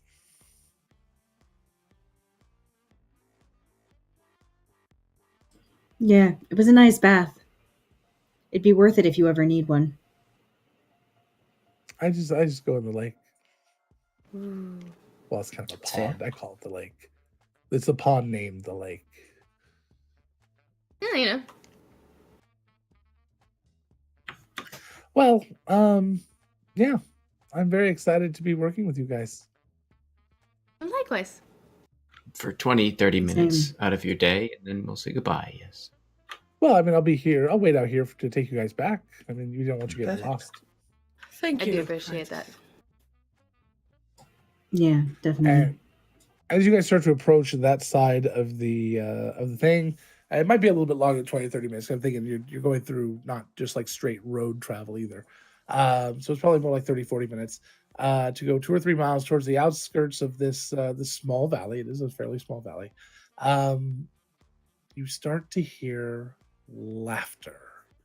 And this is a deep, chortling sound that is coming. It echoes throughout this side of the valley. Even with all the trees, it just seems to echo. It's mild, it's off in the distance, but it's definitely coming from the end of the valley. And that's where we're going to end.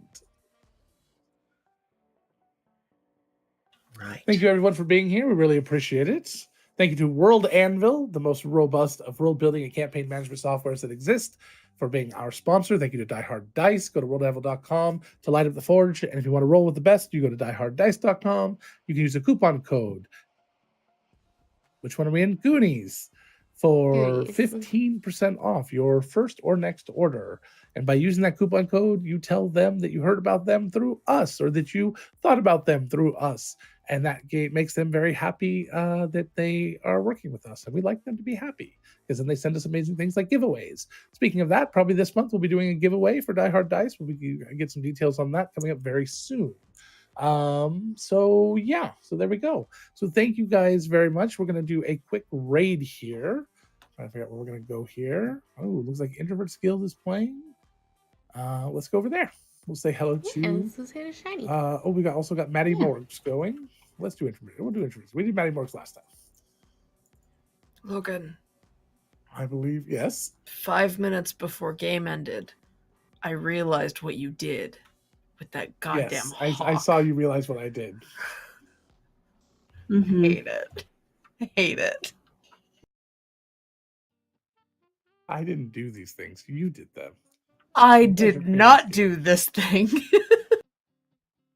That's a bold-faced lie. Sorry, I'm still in upset Bald Adelaide. eagle voice. face lie. It's a bald eagle face lie. All right, so we're gonna go ahead and go raid. Thank you guys very much. I believe that Merrick had our raid call, Painty Raid. We're gonna do a Lord. Painty Raid. It's so good And for it makes Shiny, sense. though. It's so good for It Shiny. makes perfect sense for Shiny, because Shiny is an artist. So we're Yep. gonna go. Painty Raid is our battle cry for this raid. Let's go over and say hi to Shiny right now. Bye, everyone. Thank you. We'll see you next week Bye. right here on the Shenanigoons. Ugh. Don't hurt.